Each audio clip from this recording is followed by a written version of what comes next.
Praise the Lord. கர்த்தருக்கு ஸ்தோத்திரம். Let's read again from Revelation chapter 16 and let's read only verses 12 and 13. மறுபடியும் வெளிப்படுத்தின விசேஷம் 12ஆம் அதிகாரம் 16ஆம் அதிகாரம் 12ஆம் 13ஆம் வசனத்தை மாத்திரம் வாசிப்போம். ஆறாம் தூதன் தன் கலசத்தில் உள்ளதை ஐபிராத் என்னும் பெரிய நதியின் மேல் ஊற்றினான். அப்பொழுது சூரியன் உதிக்கும் திசையிலிருந்து வரும் ராஜாக்களுக்கு வழி ஆயத்தமாகும்படி அந்த நதியின் தண்ணீர் வற்றி போயிற்று. அப்பொழுது வலுசர்ப்பத்தின் வாயிலும் மிருகத்தின் வாயிலும் கள்ளத்தீர்க்கதரிசியின் வாயிலும் இருந்து தவளைகளுக்கு ஒப்பான 3 அசுத்த ஆவிகள் புறப்பட்டு வர கண்டேன். And the sixth angel poured out his vial upon the great river Euphrates, and the water thereof was dried up, that the way of the kings of the east might be prepared. And I saw 3 unclean spirits like frogs come out of the mouth of the dragon, and out of the mouth of the beast, and out of the mouth of the false prophet. Praise the Lord. கர்த்தருக்கு ஸ்தோத்திரம். Yesterday I told you how the way for the kings of the east from China and Japan and southern part of Russia has to be prepared. So a super highway has to be made for an army 20 crores strong to pass through that highway and reach Jerusalem. நேற்றுக்கு நாம் எப்படி இந்த கிழக்கத்திய ராஜாக்களாகிய Japan தேசம், சீனா தேசம், இந்த தேசங்களுடையதான எல்லா தேசங்களின் கிழக்கத்திய ராஜாக்கள் 20 கோடி ராணுவ சேனைகளுமாய் ஒன்றாய் சேர்ந்து மிக பெரிய நெடுஞ்சாலையை அமைத்து எப்படி அவர்கள் எருசலேமுக்கு வருவார்கள் என்பதை நேற்று கண்டோம். So they will build a highway. அவர்கள் ஒரு மிக பெரிய நெடுஞ்சாலையை கட்டப்போகிறார்கள். But the Euphrates river crosses that path. ஆனால் இந்த வழிக்கு குறுக்கீடாய் ஐபிராத் நதி வந்து கொண்டிருக்கிறது. To facilitate the continuation of that building work, அவர்கள் அமைக்கிறதான அந்த கட்டிட பணியை நன்றாக செய்யும்படியாக the sixth angel will sound his trumpet and the Euphrates river will dry up. ஆறாவது தூதன் தன்னுடைய காலத்தை ஊதப் போகிறான். அப்பொழுது ஐபிராத் நதி வற்றி போகும். Then very quickly they can cross over and reach Israel. அதற்கு பின்பு மிக வேகமாக அவர்கள் நன்றாக கடந்து சென்று இஸ்ரவேலை அடைவார்கள். Yesterday I was saying I don't say it will happen, I said it can happen. I said that more than twice. 2 முறை நேற்று நான் சொன்னேன், இந்த காரியம் நடக்கலாம், நடக்கும் என்று நான் சொல்லவில்லை, நடக்கலாம் என்று 2 முறை சொன்னேன். But this afternoon some believers gave me a newspaper.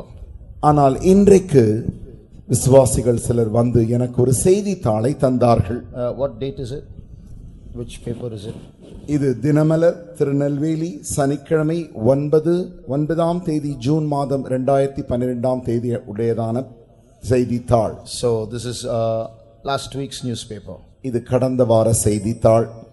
Just read the heading and the first para. இப்பொழுது அந்த தலைப்பையும் முதலாவது பாராகிராஃபை நான் வாசிக்கிறேன்.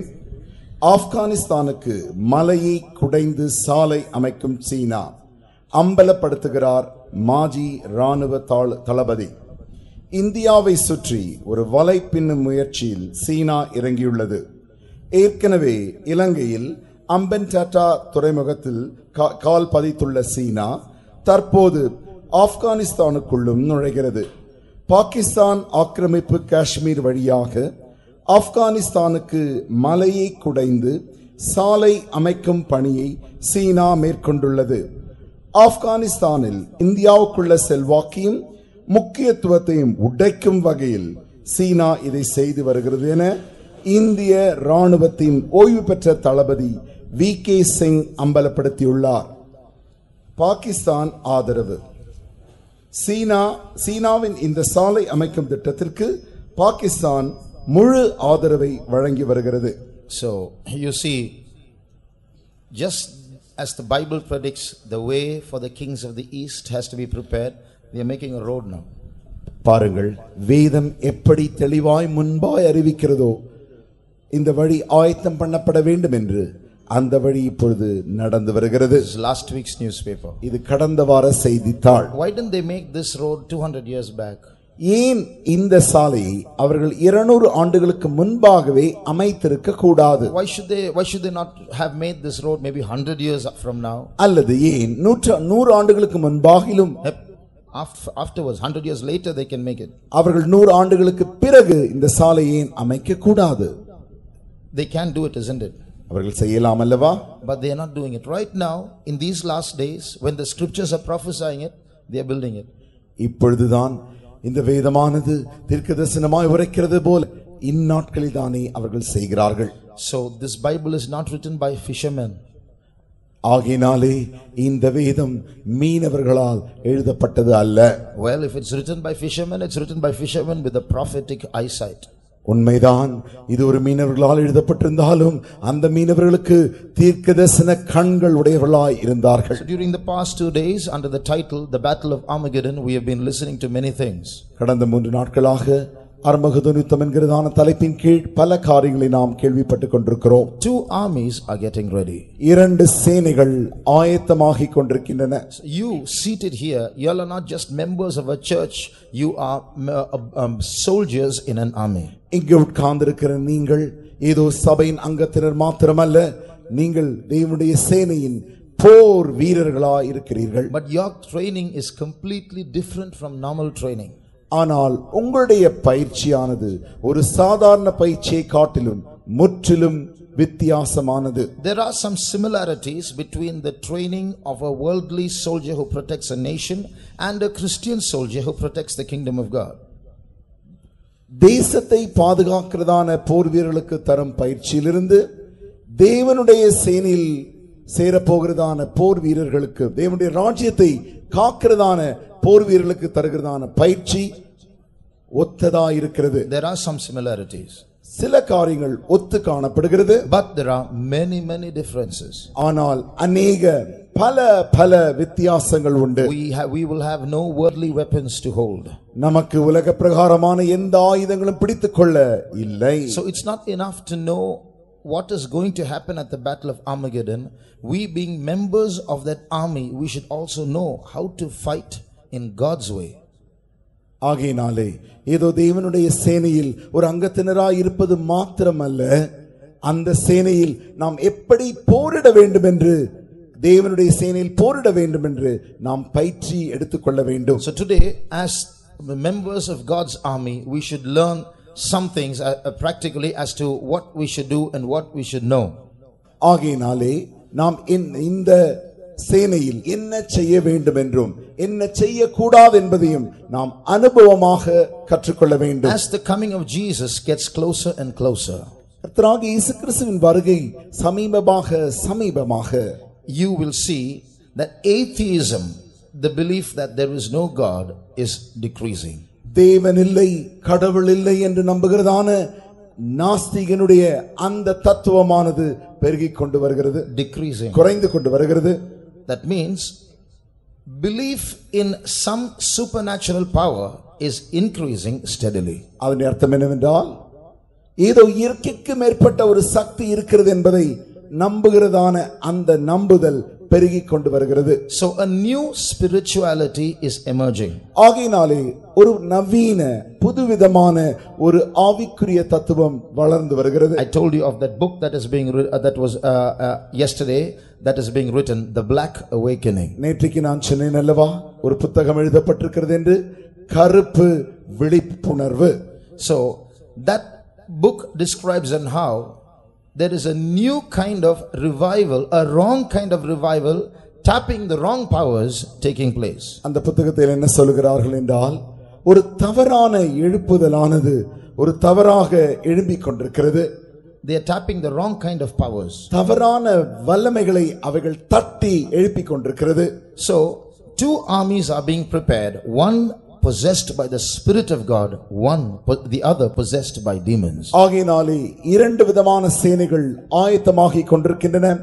ஒன்று தேவனால் பீடிக்கப்பட்ட சேனை, மற்றொன்று பிசாசுகளினால் பீடிக்கப்பட்ட சேனை. Read Revelation chapter 22 verses 11 and 12.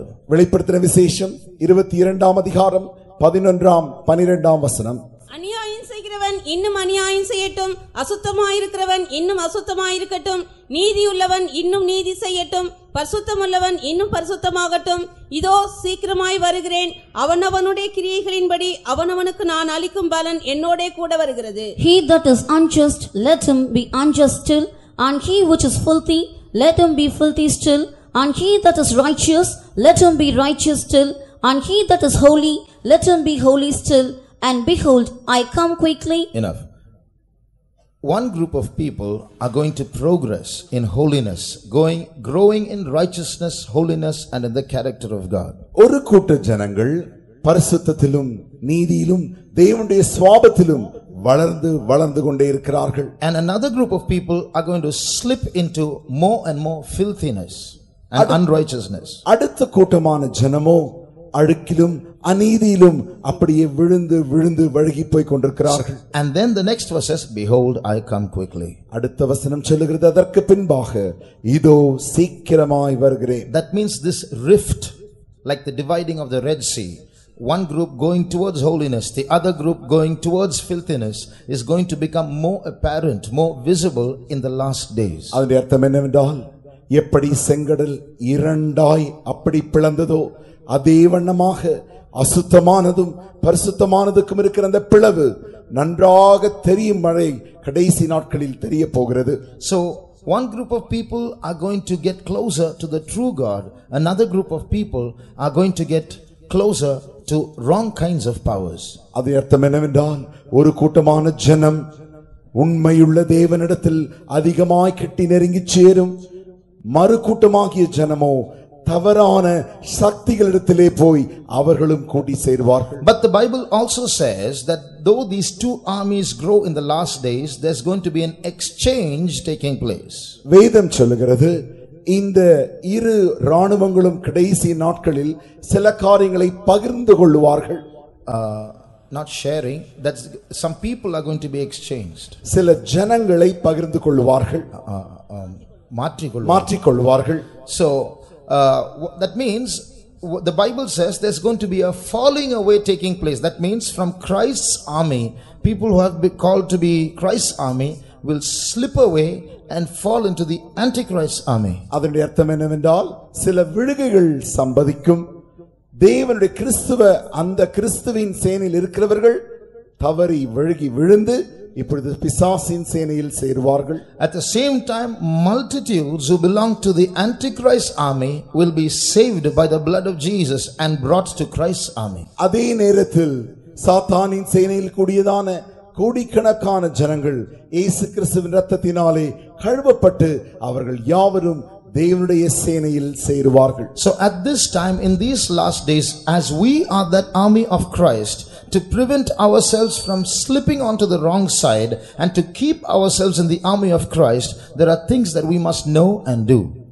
ஆகையினாலே தேவனுடைய சேனையில் இருக்க வேண்டியவர்களாகிய நாம் அந்த சேனையிலிருந்து வழுகி விழுந்து விடாதபடிக்கு சில காரியங்களை அறிந்தும் அதன்படி செய்யவும் நாம் கற்றுக்கொள்ள வேண்டும். I would like to place 4 things that Christ's army must either know or do in these last days. இந்த கடைசி நாட்களில் கிறிஸ்துவின் சேனையானது அறிய வேண்டியதான 4 காரியங்களும் அதை செய்ய வேண்டியதான 4 காரியங்களை நான் சொல்ல விரும்புகிறேன். That means 8.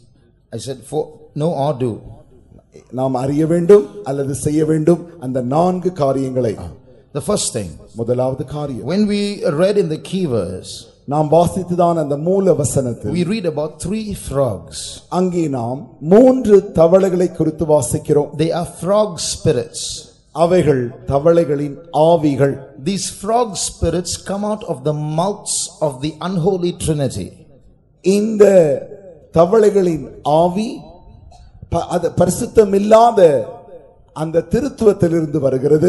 From the dragon, the beast and the false prophet. வலு சர்ப்பம், மிருகம், கள்ள தீர்க்கதரிசி. So from these 3 mouths, these 3 frogs come out. இந்த 3 வாய்களிலிருந்து 3 தவளைகள் வருகிறது. And they go towards the kings of the earth to deceive them, and they do miracles and allure them to join the battle of the Antichrist with Christ. அவைகள் யாவும் இந்த பூமியில் இருக்கிற ராஜாக்களிடத்திற்கு போய் அவைகளை வஞ்சித்து அவர்களை கவர்ச்சித்து எப்படியாகிலும் சாத்தானின் சேனைகளிலே அவர்களை சேர்க்கும்படியாக அவைகள் செய்கின்றன. So what will these spirits do? ஆகையினால் இந்த ஆவிகள் என்ன செய்கின்றன? You know, in the ancient days, kings like Nebuchadnezzar and Pharaoh, they all had their personal magicians and wise men and astrologers and sorcerers who would, whom they would consult during times of warfare and dreams and other difficulties. நாம் ஆதி நாட்களை நோக்கி பார்த்தால் பார்வோன் அல்லது Nebuchadnezzar போன்றதான ராஜாக்கள் அவர்களுக்கு குழப்பமான கஷ்டமான இக்கட்டு நேரங்களில் எல்லாம் அவர்கள் போய் ஆலோசிக்க அவர்களுக்கு கல்தேயரும் ஞானிகளும் சாஸ்திரிகளும் இப்படிப்பட்டவர்கள் எல்லாரும் இருந்தார்கள். மந்திரவாதிகளும் இருந்தார்கள். So just like that, in the last days the kings of the earth are going to be spiritual. That means in the wrong sense, and they will have astrologers who are their personal advisors. அதே வண்ணமாக இந்த கடைசி நாட்களில் இந்த ராஜாக்களும் அவர்கள் ஆவிக்குரிய ராஜாக்கள் என்று அழைத்துக்கொண்டு, ஆனால் சரியான ஆவிக்குரியவர்கள் அல்ல, அவர்கள் அழைத்துக்கொண்டு அவர்கள் தங்களுக்கென்று அஷ்டசாஸ்திரங்களை ஏற்படுத்திக் கொள்வார்கள். When I say spiritual, I do not mean the spiritual that we mean.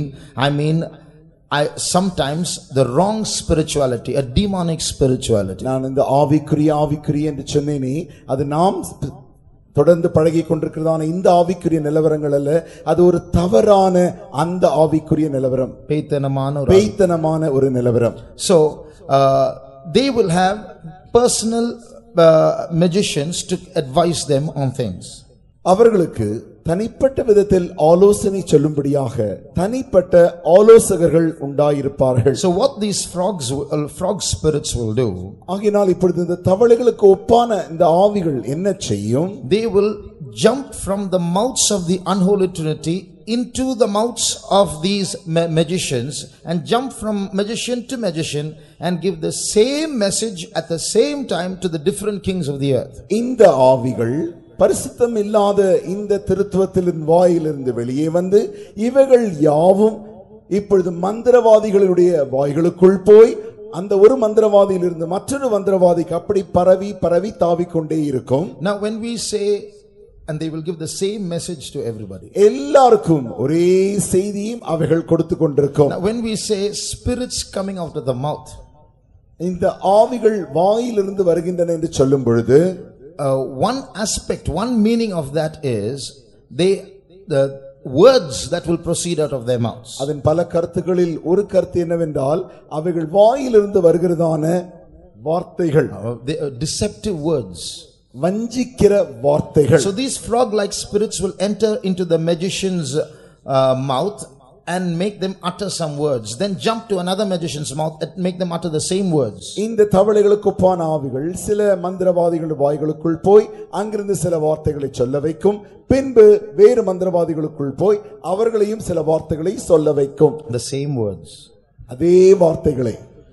So what will happen is when these advisors go to the kings and they will all say, I hear a voice asking me to tell you to go to Jerusalem. இப்பொழுது இவர்கள் யாவருமே இந்த ராஜாக்களிடத்திற்கு போய் இவர்கள் யாவரும் என்ன சொல்லுவார்கள் என்றால், நாங்கள் எல்லாரும் இந்த சத்தத்தையே நாங்கள் கேட்டுக்கொண்டிருக்கிறோம், எருசலேமுக்கு போக வேண்டும். உங்களிடத்தில் சொல்லும்படியாக அந்த சத்தம் சொல்லுகிறது. உங்களிடத்தில் சொல்லும்படியாக அந்த சத்தம் சொல்லுகிறது, நீங்கள் எருசலேமுக்கு போக வேண்டும். So then these kings will call each other up and say, my advisor is telling me, my astrologer is telling me, he's hearing a voice saying go to Jerusalem, and the king who picks up the call, they say, my astrologer is telling me the same thing.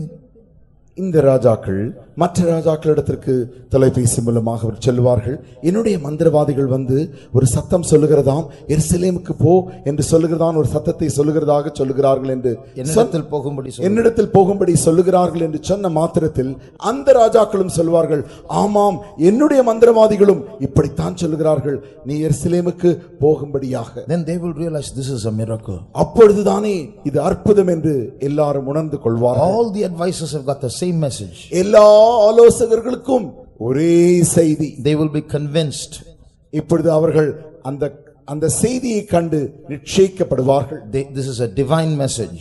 இதுதான் தெய்வீக செய்தி என்று They ஒத்துக்கொள்வார்கள். will all gather together and go and join the Antichrist. எல்லாரும் ஒன்றாக சேர்ந்து இப்பொழுது அந்திகிறிஸ்துக்கு விரோதமாக செல்வார்கள். Now the first thing to observe here, நாம் கடைபிடிக்க வேண்டியதான அல்லது கண்டுகொள்ள வேண்டியதான முதல் the காரியம், first of the 4 points, நான் சொன்னதான இந்த 4 முதலாவது காரியம், these kings are so capable to rule and control their kingdoms.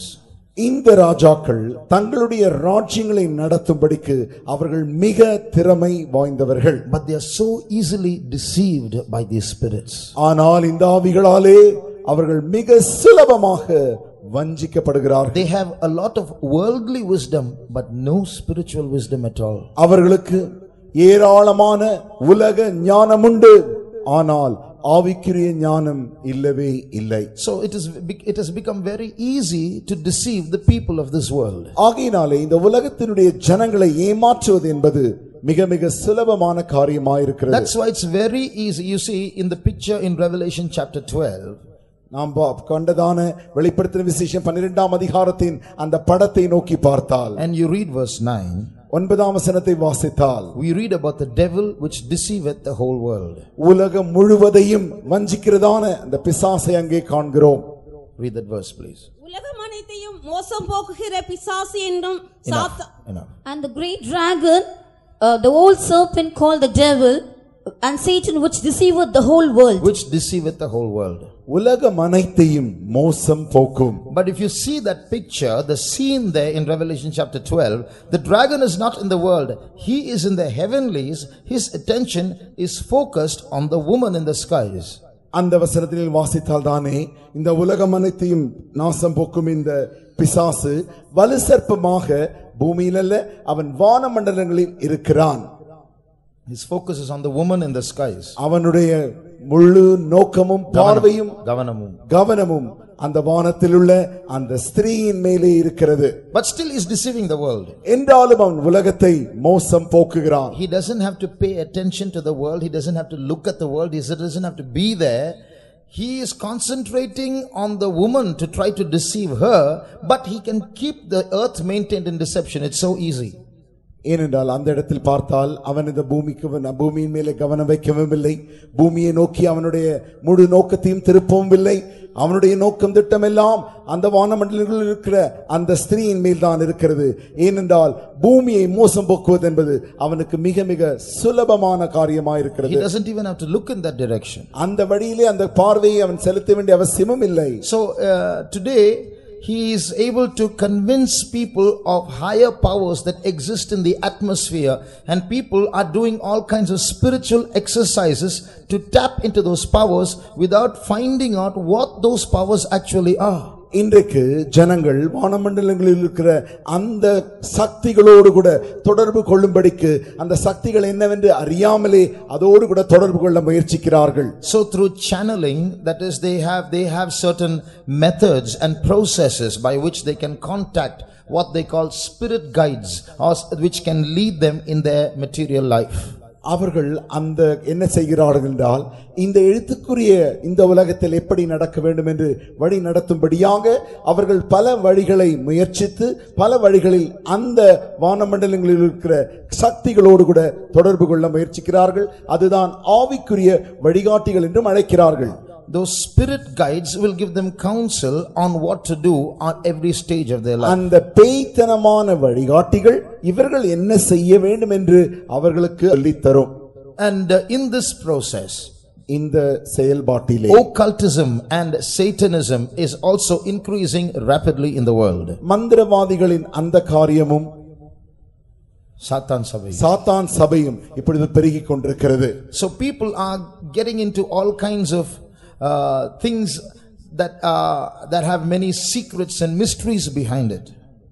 ஜனங்கள் இப்பொழுது ஆகினாலே சில ரகசியங்கள், பலவிதமான ரகசியங்கள், நூதனங்கள் மறைந்திருக்கிறதான அந்த காரியங்களுக்கு பின்பாக தேடி தேடி அறிய விரும்புகிறார்கள். This book says that more and more people are getting demon possessed in these last days. இந்த புத்தகம் என்ன சொல்லுகிறது என்றால், கடைசி நாட்களில் அநேக ஜனங்கள் பிசாசினாலே பீடிக்கப்படுவார்கள். And these demon possessed people are all now slowly having one agenda.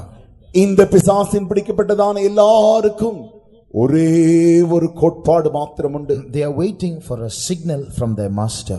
தன்னுடைய எஜமானிலிருந்து ஒரு அடையாள குறி எப்பொழுது வரும் என்று அவைகள் யாவும் காத்துக் கொண்டிருக்கின்றன. When that signal comes, they will all charge with all ferocity at their adversaries.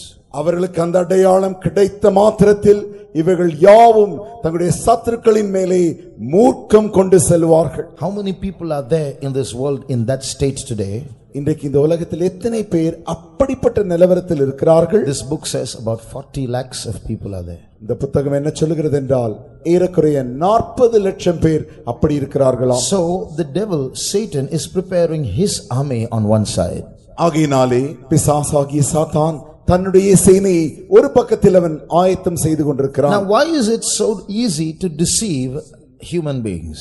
ஏன் மனுஷரை ஏமாற்றுவது, மோசம் போக்குவது அவ்வளவு சுலபமாக இருக்கிறது? I want to give you 3 reasons. அதற்கு நான் 3 காரணங்களை சொல்ல விரும்புகிறேன். First of all, முதலாவதாக, people don't want to know the truth.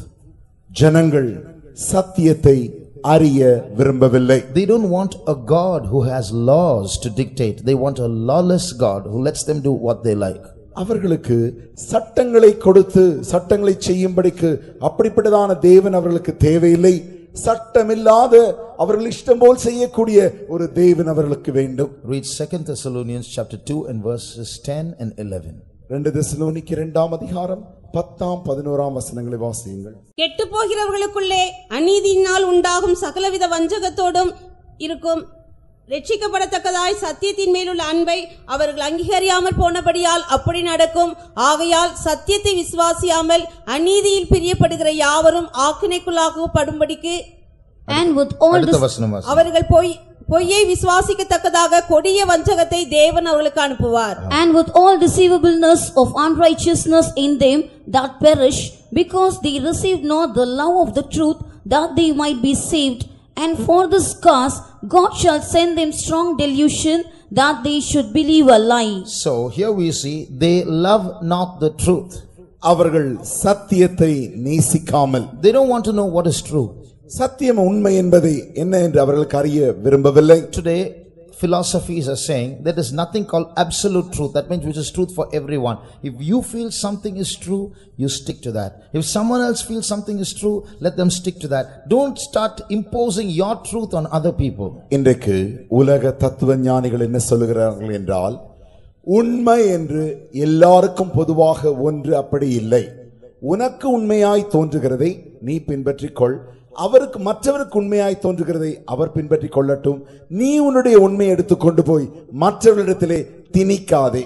That's why people hate evangelism. When we Christians go out onto the streets and say Jesus saves and Jesus heals and Jesus loves you and Jesus delivers you, they get angry and they say, see, don't do all this religious don't show all your religious fanaticism here. You keep your truth to yourself. ஆகையினாலேதான் நாம் சுவிசேஷம் சொல்லும்படியாக இயேசு ரட்சிக்கிறார், இயேசு விடுவிக்கிறார், இயேசு உங்களை குணமாக்குகிறார் என்றெல்லாம் நாம் அவர்களுக்கு சொல்ல போகும் பொழுது அவர்கள் உடனடியாக வந்து நம்மை எதிர்த்து, நீங்கள் இந்த மத பரப்பை செய்யாதிருங்கள், உங்களுடைய மதத்தை எங்களிடத்தில் திணிக்காதிருங்கள் என்று சொல்லுகிறார்கள். You keep it to yourself. உங்களுக்கு நீங்கள் அதை வைத்துக் கொள்ளுங்கள் என்று சொல்லுகிறார்கள். If you feel that is true, if you are okay with it, keep it. அது உங்களுக்கு உண்மை சத்தியம் என்று தெரிந்தால், அது உங்களுக்கு சரி என்றால், நீங்கள் அதை நீங்களே வைத்து பாதுகாத்துக் கொள்ளுங்கள். I will stick to what I feel is true. நான் எனக்கு சத்தியம் எது என்று தோன்றுகிறதோ அதை நான் வைத்துக் கொள்கிறேன். So ultimately it's not what is true that matters, it's what I feel is good for me that matters. ஆகினாலே முடிவாக என்ன பார்க்கிறோம் என்றால், எது உண்மை என்பது ஒரு பொருட்டல்ல, எது எனக்கு சரியாக இருக்கிறதோ அதுதான் பொருட்டாய் இருக்கிறது. That's why it's so easy to deceive. ஆகையினால் தான் இது மோசம் போக்குவதற்கு மிக சுலபமாகி விடுகிறது. That's why this Bible says, because they receive not the love for the truth, when the lie comes they will get that spirit of a strong delusion to believe a lie. When the lie comes they will think that is the truth. ஆகையினால் தான் சத்தியத்தை விசுவாசியாமல் அவர்கள் அநீதியில் பிரியப்படுகிறபடியினாலே பொய்யை விசுவாசிக்கத்தக்க கொடிய வஞ்சகத்தை தேவன் அவர்களுக்கு அனுப்பி அதை அவர்கள் விசுவாசிக்கிறார்கள். So many lying philosophies and many lies from the Antichrist will come, and it will suit their lust, and therefore they will believe it. அநேக பொய்களின் அந்தி கிறிஸ்துவின் ஆவிகள் இவைகள் யாவும் பல காரியங்களை பொய்யாய் அவர்களுக்கு சொல்லும் பொழுது அது அவர்களுக்கு அதிகமாக பிடிக்கிறது. அவர்களுடைய இச்சைக்கு ஏற்றதா இருக்கும். அவர்களுக்கு அதிகமாக பிடிக்கிறது. ஏனென்றால் அவைகள் யாவும் அவர்களுடைய இச்சைக்கு ஏற்றதா இருக்கிறபடினாலே அதை அவர்கள் பிரியப்படுகிறார்கள். The Bible says in the last days people will heap to themselves teachers according to their own lusts. கடைசி நாட்களில் ஜனங்கள் தங்களுடைய சொந்த இச்சையின்படியே செய்வார்கள். They will heap to themselves teachers according 2 Timothy chapter 4 verse 3 and 4. 2 தீமோத்தேயு 4ஆம் அதிகாரம் 3ஆம் 4ஆம் வசனம். ஏனென்றால் அவர்கள் ஆரோக்கியமான உபதேசத்தை பொறுக்க மனதில்லாமல் செவித்தினவர்களாகி தங்கள் சுய இச்சைகளுக்கு ஏற்ற போதகளை தங்களுக்கு திரளாக சேர்த்துக்கொண்டு சத்தியத்துக்கு செவியை விலக்கி கட்டுக்கதைகளுக்கு சாய்ந்து போகும் காலம் வரும். See, that's what the Bible prophesies. அதைத்தான் வேதம் தீர்க்கதரிசனமாக சொல்லுகிறது. So people will love fables rather than the truth. ஜனங்களாகினாலே கட்டுக்கதைகளை நம்புவார்கள், சத்தியத்தை அல்ல. One day a magic show was going on. ஒரு நாள் ஒரு மந்திர வித்தை நடந்தது. And a magician, he had a toy pig with him. அவன் இந்த மந்திரக்காரன் தன்னுடைய கையிலே ஒரு பன்றி பொம்மையை வைத்திருந்தான். And he took that pig toy and put it under his shirt, and he started making grunting noises over the microphone and twisting the pig under his shirt. அவன் என்ன செய்தான் என்றால் இந்த பன்றி பொம்மையை தன்னுடைய சட்டைக்குள்ளாக வைத்துக்கொண்டு அதை அசைக்க அசைக்க அந்த பன்றியை போல இவன் மைக்குக்கு முன்பாக நின்று சத்தத்தை உண்டாக்கினான். Everybody, it was so genuine, everybody started clapping their hands. அந்த சத்தத்தை கேட்டால் பன்றியின் சத்தம் போலவே இருந்தபடினாலே எல்லாரும் கைத்தட்ட ஆரம்பித்து விட்டார்கள். Suddenly from the crowd one boy came. திடீரென்று கூட்டத்திலிருந்து ஒரு பையன் வந்தான். He had his hand under his shirt. அவனும் தன்னுடைய கையை சட்டைக்குள் போட்டுக்கொண்டான். He said, I'll do the same thing. அவன் சொன்னான், நானும் இதை நீங்கள் செய்தது போலவே செய்ய போகிறேன். He came to the microphone and the pig's noise is coming out. இப்பொழுது அவனும் மைக்குக்கு முன்பாக வந்து நின்று கொண்டு பன்றியின் சத்தத்தை உண்டாக்கினார். All of them started booing him. Hey, stop it, don't ruin the show, go and sit down. எல்லாரும் அவனை சத்தம் போட்டு கேலி செய்து நீ போய் நிறுத்து நீ போய் உட்கார் என்று சொல்லிவிட்டார்கள். Don't ruin the show. நீ இந்த நல்ல வித்தையை கெடுத்து விடாதே என்று சொன்னார்கள். Then he took his hand from under his shirt. He showed a real pig was in his hand. நடந்தது என்னவென்றால் அவன் கையிலிருந்து இப்பொழுது சட்டைக்குள்ளிருந்து அவன் தன்னுடைய கையை வெளியெடுக்கும் பொழுது அதற்குள் நிஜமான பன்றியையே வைத்திருந்தான். So he said, before he went and sat down, he said, I had a real pig which made the real noise, that you won't accept. But when a magician does anything with a toy pig, that you will accept. That is man. And he went and sat down. அப்பொழுது அவன் என்ன சொன்னான் என்று அதற்கு முன்பாக, நான் உண்மையான நிஜமான பன்றியை அந்த சத்தத்தை உங்களுக்கு காட்டிக் கொடுத்தேன், அதை நீங்கள் யாரும் நம்பவில்லை. ஒரு பொய்யான பன்றியை போன்ற பொம்மையை வைத்து இந்த மந்திரக்காரன் போட்ட சத்தத்தை நீங்கள் நம்புகிறீர்கள். இதுதான் புத்தியீனமாயிருக்கிறது என்று சொல்லி போனான். That is man. அதுதான் மனுஷன் என்று சொன்னான். They don't want the truth. ஜனங்களுக்கு உண்மை சத்தியம் வேண்டாம். And therefore it is easy to deceive. ஆகையினாலே அவர்களை மோசம் போக்குவது வஞ்சிப்பது மிக சுலபமாயிருக்கிறது. Second reason why it is easy to deceive. ஏன் இதை மோசம் போக்குவதற்கு இது ஒரு சுலபம் என்கிறதான இரண்டாவது காரணம். Today the world elites or the big politicians of the world, they are getting together and they are bringing about what is called a new world order. இன்றைக்கு உலகத்தில் உள்ள மிக உயர்தரத்தில் உள்ளதான அரசியல்வாதிகள், உயர்தரமானவர்கள், இவர்கள் யாவரும் சேர்ந்து நவீன அல்லது புதிய உலக நடைமுறை என்கிறதான ஒரு நடைமுறையை கொண்டு வருகிறார்கள். That means a new form of government is coming. அதன் அர்த்தம் என்னவென்றால் ஒரு புதுவிதமான அரசாங்கம் வந்து கொண்டிருக்கிறது. It's going to take control of all the governments of this world. அந்த அரசாங்கமானது உலகத்தில் இருக்கிற எல்லா அரசாங்கங்களையும் தன்னுடைய கட்டுக்குள் கொண்டு வர போகிறது. You want proof? அதற்கு நிரூபணம் வேண்டுமா? You look at this picture. இந்த படத்தை நோக்கி பாருங்கள். This picture with the pyramid, this symbol here. இங்கே நீங்கள் பார்க்கிறீர்களே அந்த மேடு உள்ளதான அந்த சிம்பல், அந்த அடையாளம். This symbol is seen at the back side, on the reverse side of a US $1 note.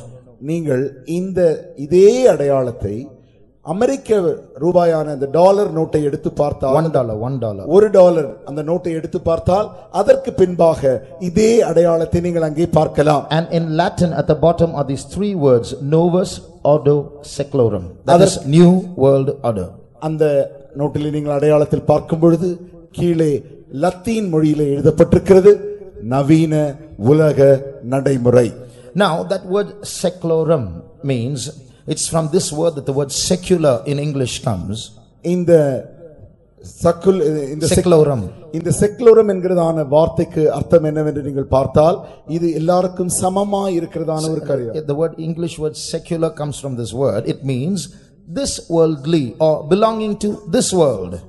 இந்த செக்குலரம் என்கிறதான வார்த்தை ஆங்கிலத்திலே செக்யுலர் என்கிறதான இடத்திலிருந்து வருகிறது. அதனுடைய அர்த்தம் என்னவென்றால் இந்த உலகத்திற்கு அது சொந்தமாய் இருக்கிறது. Secular comes from seclorum.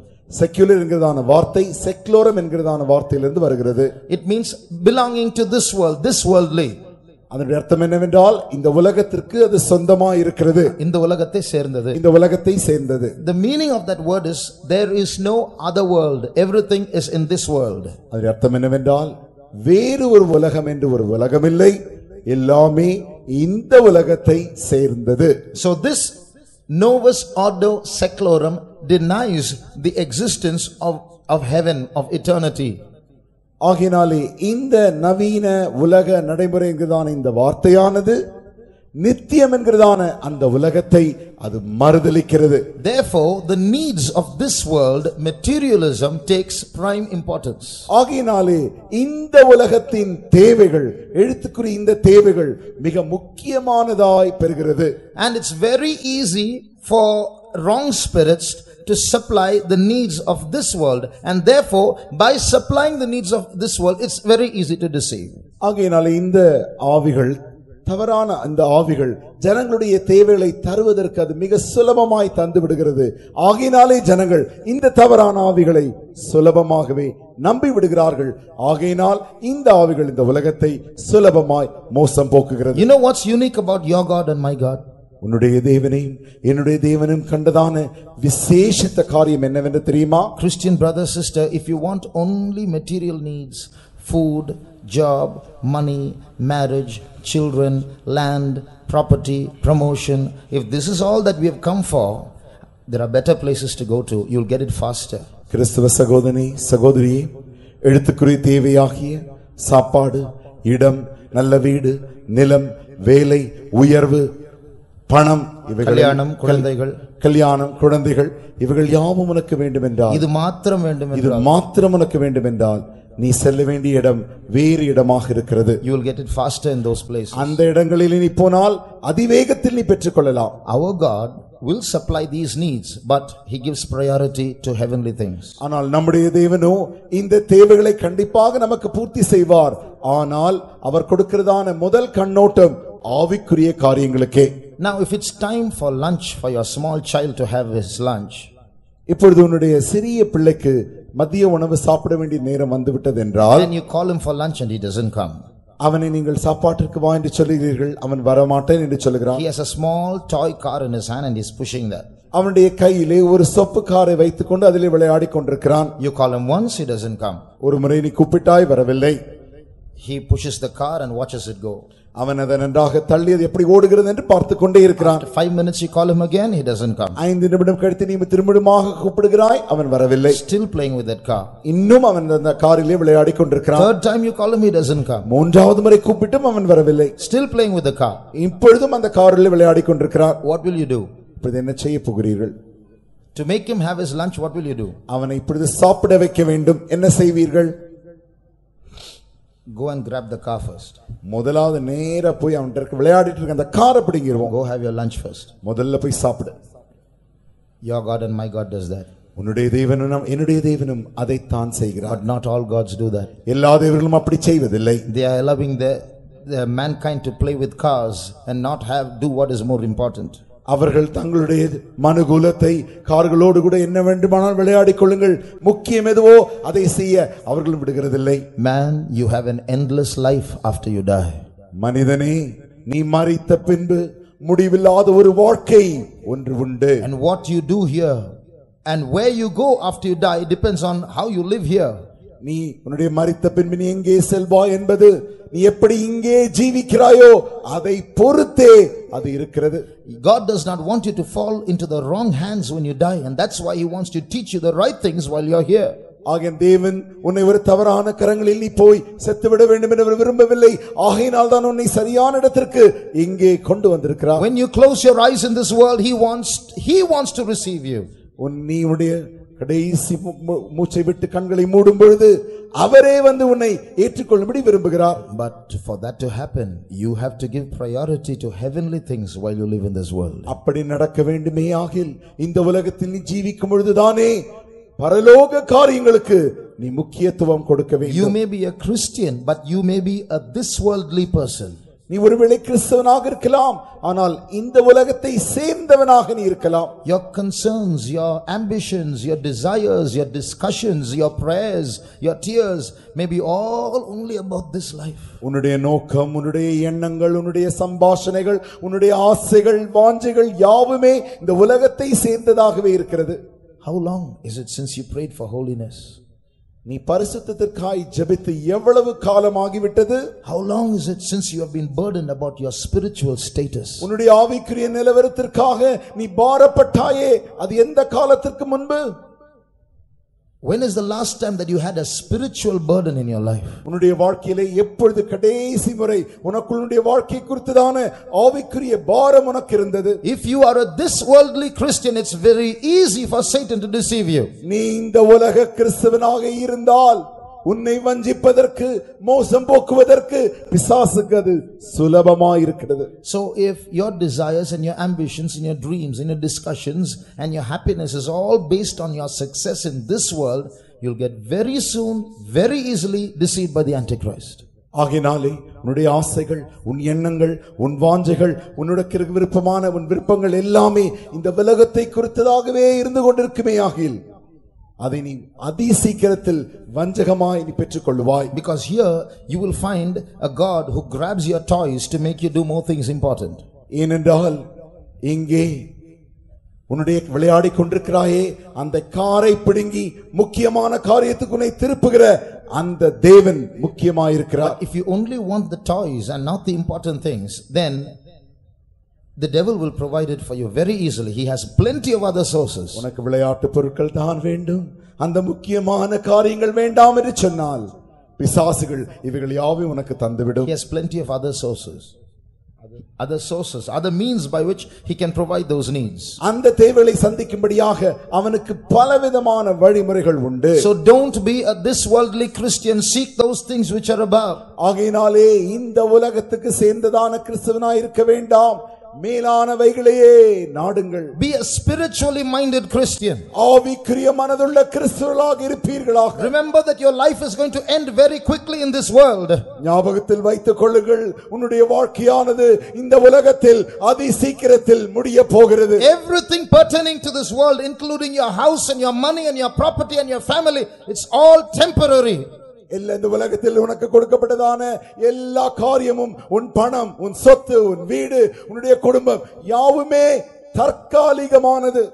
You have to stand alone before God when you die. நீ மரிக்கும் பொழுது தேவனுக்கு முன்பாக நீ தனிமையாய் நிற்க வேண்டும். And you have to give account for the life that you lived. நீ இங்கு ஜீவித்ததான அந்த ஜீவியத்திற்கு, அந்த வாழ்க்கைக்கு நீ கணக்கு ஒப்புவிக்க வேண்டும். So ask God for a spiritual mind so that when you pray, your burdens are about spiritual things. ஆகினாலே நீ ஜெபிக்கும் பொழுது உன்னுடைய பாரங்கள் யாவும் ஆவிக்குரிய பாரங்களாய் இருக்கும்படிக்கு நீ தேவனிடத்தில் கேட்பாயாக. Don't get trapped by this novus ordo seclorum. இந்த நவீன உலக நடைமுறை என்கிறதான இந்த நடைமுறைக்குள் நீ மாட்டிக்கொள்ளாதே. The third reason why people in this world get easily deceived. ஏன் இந்த உலகத்தின் ஜனங்கள் அதிசீக்கிரமாக மோசம் போகிறார்கள் என்பதற்கு மூன்றாவது காரணம், their heart is going after miracles. அவர்களுடைய இருதயங்கள் அற்புதங்களுக்கு பின்பாகவே போய்க் கொண்டிருக்கிறது. Their curiosity to see something supernatural. இயற்கைக்கு மேற்பட்ட சில காரியங்கள் நடப்பதா, அந்த நடக்கிற காரியங்களை காண வேண்டும் என்று அவர்கள் விரும்புகிறார்கள். The Bible says God also does wonders, the devil also can do wonders. வேதம் சொல்லுகிறது தேவன் அற்புதங்களை செய்கிறார், பிசாசும் அற்புதங்களை செய்கிறார். In verse 10 you see man does not love the truth. In verse 11 you see they will believe a lie. In verse 9 you will see that when Satan comes, when the Antichrist comes, he will come with lying signs and lying wonders. 2 Thessalonians 2, 10 and 11 and 9. 2 தெசலோனிக்கேயர் 2 அதிகாரம் 19 வசனத்தில் வாசிக்கிறோம். 10 வசனத்தில் அவர்கள் they don't love the truth. அவர்கள் சத்தியத்தை நேசிக்காமல். Verse 11 you see they believe a lie. 11 வசனத்திலே அவர்கள் பொய்யை பிரியப்படுகிறார்கள். Verse 9 Antichrist and Satan will come with lying signs and wonders. 9 வசனத்தில் வாசிக்கிறோம், அந்த அக்கிரமக்காரனுடைய சாத்தானுடைய செயலானது வல்லமையோடும் அடையாளங்களோடும் பொய்யான அற்புதங்களோடும் இருக்கிறது. So they are not concerned about the source of those supernatural things. They just want miracles and something good to happen by something supernatural. ஆகினாலே எங்கிருந்து இப்படிப்பட்டதான அற்புதங்கள் வருகிறது என்பதை அவர்கள் அதை குறித்து அறிய விரும்புகிறதில்லை. மாறாக இயற்கைக்கு மேற்பட்ட காரியங்களை காண வேண்டும், அதை அடைய வேண்டும் என்றே அவர்கள் விரும்புகிறார்கள். Any kind of healing will do as long as I am healed. எப்படிப்பட்ட சுகமாகிலும் எனக்கு வந்தால் சரி, நான் சொஸ்தமாக்கப்பட்டால் போதும். I want money, and if there's any power that can give me money, that will do. எனக்கு பணம் வேண்டும், எந்த சக்தியாகிலும் பணம் தருமையாகில் அது எனக்கு போதும். I want power, I want popularity, and any kind of source can give it to me, I'm ready to go there. எனக்கு நல்ல பணமும் பணபலமும் பிரபலமும் உண்டாக வேண்டும், அது எங்கிருந்து வந்தாலும் சரி நான் அங்கே போய் அதை பெற்றுக்கொள்வேன். And the devil can do that and provide your worldly needs. ஆகையினாலே பிசாசு உங்களுக்கு இவைகள் யாவையும் தந்து உலக தேவைகளையும் அவன் தருகிறவனாய் இருக்கிறான். He can do a lot of miracles, and the devil also has powers to do miracles. அவனுக்கும் अनेक அற்புதங்களை செய்யக்கூடியதான வல்லமை அவனுக்கும் உண்டு. So in this situation there are lessons that Christ's army can learn. இந்த சூழ்நிலையில், இந்த சம்பவத்தின் மத்தியிலே கிறிஸ்துவ சேனைகள் படிக்க வேண்டியதான பாடங்கள் உண்டு. When these deceptions increase, we must learn some very important things. இந்த வஞ்சகங்கள் பெருகும் பொழுது நாம் முக்கியமான சில காரியங்களை இங்கே கற்றுக்கொள்ள வேண்டும். If you are in some kind of a trouble, நீங்கள் ஒரு விதமான பிரச்சனைக்குள்ளாக இருப்பீர்களே ஆகில், there is a way to solve it.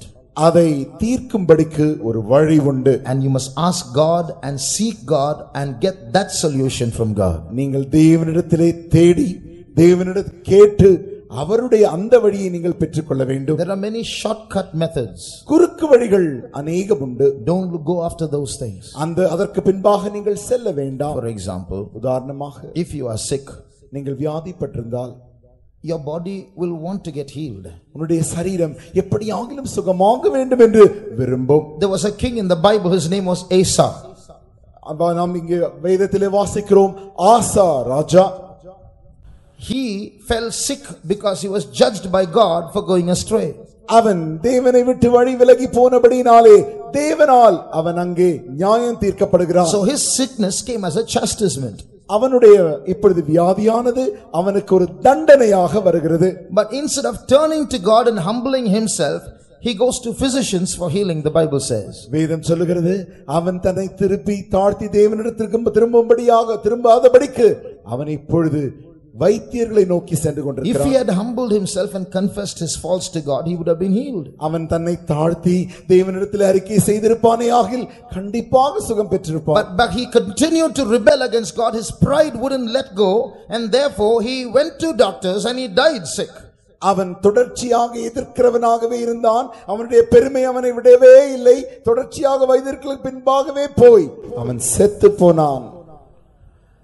In the same way, தேவண்ணமாக, when we get into trouble or when we fall sick, நாம் சில பிரச்சனைக்குள்ளாய் செல்லும் பொழுது அல்லது நாம் வியாதிப்படும் பொழுது, Christians immediately go to pastors for healing. கிறிஸ்தவர்கள் உடனடியாக பாஸ்டர்மார்களிடத்திலே சுகத்திற்காய் ஓடுகிறார்கள். That's not wrong. அது தவறு அல்ல. That's even that is in the Bible it is encouraged. வேதத்தில் அந்த காரியம் அப்படி செய்வதையும் உற்சாகப்படுத்தி தான் சொல்லி இருக்கிறது. At the same time we have to think of other factors as well. அதே நேரத்தில் மற்ற காரியங்களை நாம் இங்கே யோசிக்க வேண்டும். So one pastor prays, nothing happens. Then go to another pastor. He prays, nothing happens. Then go to then someone tells you, in such and such a place there's a gifted pastor. Immediately run there. அவர்கள் முதல் பாஸ்டரிடத்தில் போகிறார்கள், அவர் ஜெபிக்கிறார், ஒன்றுமே நடக்கவில்லை. இரண்டாவது பாஸ்டரிடத்தில் போகிறார்கள், அங்கேயும் ஜெபிக்கிறார்கள், ஒன்றும் நடக்கவில்லை. இப்பொழுது அவர்கள் கேள்விப்படுகிறார்கள், அங்கே வரமுள்ள ஒரு பாஸ்டர் இருக்கிறார், அவரிடத்திலே நீங்கள் போய் ஜெபித்தால் அங்கே போகிறார்கள். When the Antichrist comes, he has the gift of healing, அந்திகிறிஸ்து வரும்பொழுது உங்களுக்கு தெரியுமா, அந்திகிறிஸ்துவுக்கு சுகமாக்கும் வரம் உண்டு. He will do many lying wonders.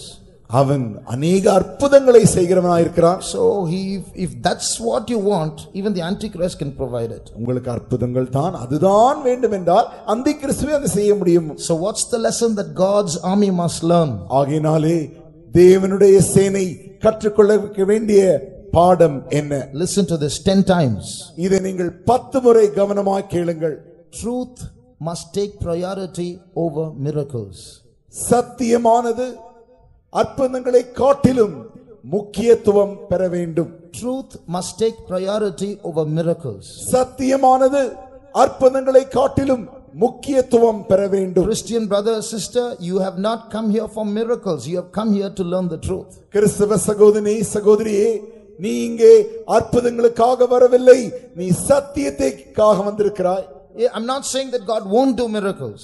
தேவன் அற்புதங்களை செய்ய மாட்டார் என்று நான் சொல்லவில்லை. He will do miracles. அவர் கண்டிப்பாக அற்புதங்களை செய்வார். He is the God of miracles. அவர் அற்புதங்களின் தேவன். If we believe God every day, we will have miracles. தேவனை நாம் விசுவாசித்தால் ஒவ்வொரு நாளும் அற்புதங்கள் நடக்கப்படும். At the same time, truth is more important than miracles. அதே வேளையில் சத்தியமானது அற்புதங்களை காட்டிலும் மிக முக்கியமானது. Keep this, is very important.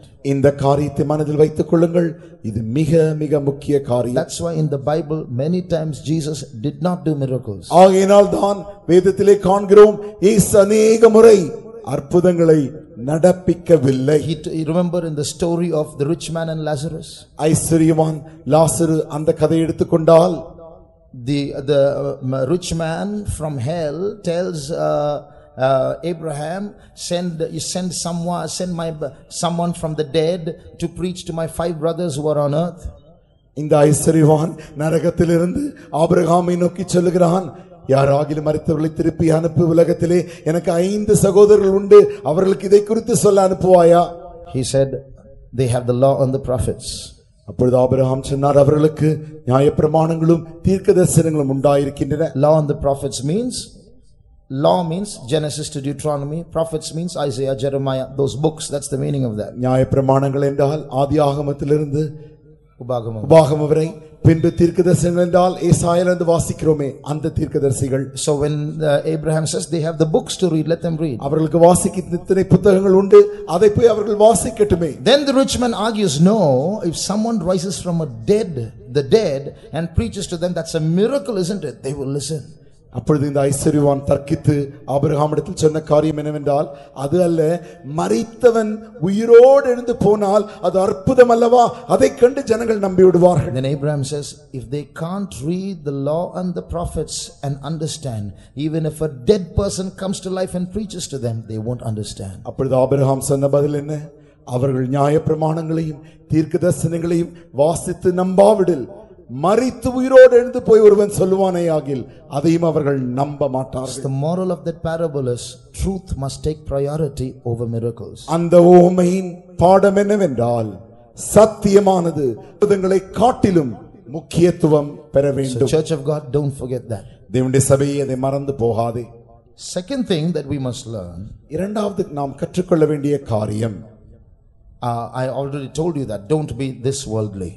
நீங்கள் இந்த உலகத்தை சேர்ந்தவர்களாக இருக்காதீர்கள் என்று நான் ஏற்கனவே சொல்லிவிட்டேன். When we give first importance to the kingdom of God, நாம் நம்முடைய முதல் முக்கியத்துவத்தை தேவனுடைய ராஜ்யத்திற்கு தருவோமே ஆகில், you don't even have to pray for your material blessings. God will give them without asking. இந்த எழுத்துக்குரிய ஆசீர்வாதங்களுக்காக நீங்கள் ஜெபிக்க வேண்டிய அவசியமே இல்லை, கேட்காமலே ஆண்டவர் தந்து விடுவார். You don't have to pray about those things. God will supply your needs. அதுக்காக நீங்கள் ஜெபிக்கவே வேண்டாம், தேவன் உங்கள் தேவைகள் யாவையும் அவர் தந்து விடுவார். So the second thing that the army of Christ must know, இந்த கிறிஸ்துவின் சேனை கற்றுக்கொள்ள வேண்டியதான அறிய வேண்டிய இந்த இரண்டாவது காரியம், the first thing is it's very easy to get deceived. முதலாவது காரியம் மோசம் போக்கப்படுதல் வஞ்சிக்கப்படுதல் மிக சுலபம். So we should learn to love the truth. ஆகையினாலே சத்தியத்தை நேசிக்க நாம் கற்றுக்கொள்ள வேண்டும். The second thing that the army of Christ should know. இரண்டாவது காரியம் இந்த கிறிஸ்துவ சேனை கற்றுக்கொள்ள வேண்டும். For some time evil will prevail over good. சில காலங்களுக்கு தீமை நன்மையை வெல்லக்கூடியதா இருக்கிறது. That means there will be a time of struggle for those who adhere to good. நன்மைக்கு யாரெல்லாம் நன்மை பின்பற்றுகிறார்களோ அவர்களுக்கு சில காலம் தீமை வரத்தான் செய்யும், கஷ்டங்கள் வரத்தான் செய்யும். There will be a struggle. அங்கே போராட்டம் இருக்கத்தான் செய்யும். For some time it will appear that evil is triumphing. சில நேரத்திற்கு பார்த்தால் அங்கே தீமை ஜெயிக்கிறது போல வெல்கிறது போல காணப்படும். Now in the regime of the Antichrist, in the rule of the Antichrist, அந்திகிறிஸ்துவின் ஆளுகையில் நீங்கள் காணும் பொழுது we read that he prevails over the saints. அவன் பரிசுத்தவான்களை மேற்கொள்ளுகிறான் என்று வாசிக்கிறோம். Read Daniel chapter 7 and verse 21. தானியேலுக்கு எழுதின புத்தகம் 7ஆம் அதிகாரம் 21ஆம் வசனம். I beheld, and the same horn made war with the saints and prevailed against them. இந்த கொம்பு பரிசுத்தவான்களோட யுத்தம் பண்ணி அவர்களை மேற்கொண்டது என்று கண்டேன். Which saints is this? எந்த பரிசுத்தவான்கள் இவர்கள்? Those who are left behind, those who are not caught up when Jesus comes. இயேசு வரும் பொழுது யாரெல்லாம் கைவிடப்படுகிறார்களோ அந்த பரிசுத்தவான்கள். So Antichrist prevails over them, means physically prevails over them and kills them. அவர்களை மேற்கொண்டது என்றால் சரீர பிரகாரமாகவே அவர்களை மேற்கொண்டு அந்திகிறிஸ்துவானவன் அவர்களை கொன்று போடுகிறான். This is the time of a struggle that's going on between good and evil. It goes on in the world, it goes on in our hearts. இதுதான் இந்த காலம். நன்மைக்கும் தீமைக்கும் விரோதமாய் போராடுகிற போராட்டம் அது நம்முடைய இருதயங்களிலும் நடந்து கொண்டிருக்கிறது, இந்த உலகத்திலும் நடந்து கொண்டிருக்கிறது. So in the tribulation evil will have an upper hand over good. உபத்திரவ காலத்திலே நன்மைக்கு மேலாய் தீமை காணப்படும். And evil will go all out to crush all good out of this world. இந்த உலகத்தில் இருக்கிற எல்லா நன்மையும் எப்படியாகிலும் அழித்து போடும்படியாக இந்த தீமை அப்பொழுது கிரியை செய்யும். But then suddenly there will be a change. அப்பொழுது திடீரென்று ஒரு மாற்றம் வரும். At the battle of Armageddon, Armageddon யுத்தத்திலே good will come and crush all evil and good will reign forever. நன்மை வந்து தீமையை வென்று நன்மையே எப்பொழுதும் ஆளுகை செய்து கொண்டிருக்கும். Brother, sister, சகோதரி, can you feel that struggle between good and evil in your life? உன்னுடைய வாழ்க்கையிலே நன்மைக்கும் தீமைக்கும் இருக்கிற அந்த போராட்டத்தை நீ உணர்கிறாயா? Don't you feel sometimes that those powers of evil, those natures of evil are prevailing over the good in your life? உன்னுடைய வாழ்க்கையிலே சில முறைகள் அந்த தீமையின் சக்திகள் நன்மைக்கு எதிராய் போராடி மேற்கொள்ளுகிறதை நீ உணரவில்லையா? Turn to Isaiah chapter 33. ஏசாயா 33ஆம் அதிகாரம் and read verse 14 and 15. 14ஆம் 15ஆம் வசனத்தை வாசியுங்கள். சியோனில் உள்ள பாவிகள் திகைக்கிறார்கள், மாயக்காரரை நடுக்கம் பிடிக்கிறது. பட்சிக்கும் அக்கினிக்கு முன்பாக நம்மில் தரித்திருப்பவன் யார்? நித்திய ஜுவாலைக்கு முன்பாக நம்மில் தாபரிப்பவன் யார் என்கிறார்கள். நீதியாய் நடந்து செம்மையானவைகளை பேசி இடுக்கண் செய்வதால் வரும் ஆதாயத்தை வெறுத்து பரிதானங்களை வாங்காதபடிக்கு தன் கைகளை உதறி இரத்தம் சிந்துவதற்கு ஏதுவான யோசனைகளை கேளாதபடிக்கு தன் செவியை அடைத்து பொல்லாப்பை காணாதபடிக்கு தன் கண்களை மூடுகிறவனவனோ அவன் உயர்ந்த அடங்களில் வாசம் பண்ணுவான். The sinners in Zion are afraid, fearfulness hath surprised the hypocrites. Who among us shall dwell with the devouring fire? Who among us shall dwell with everlasting burnings?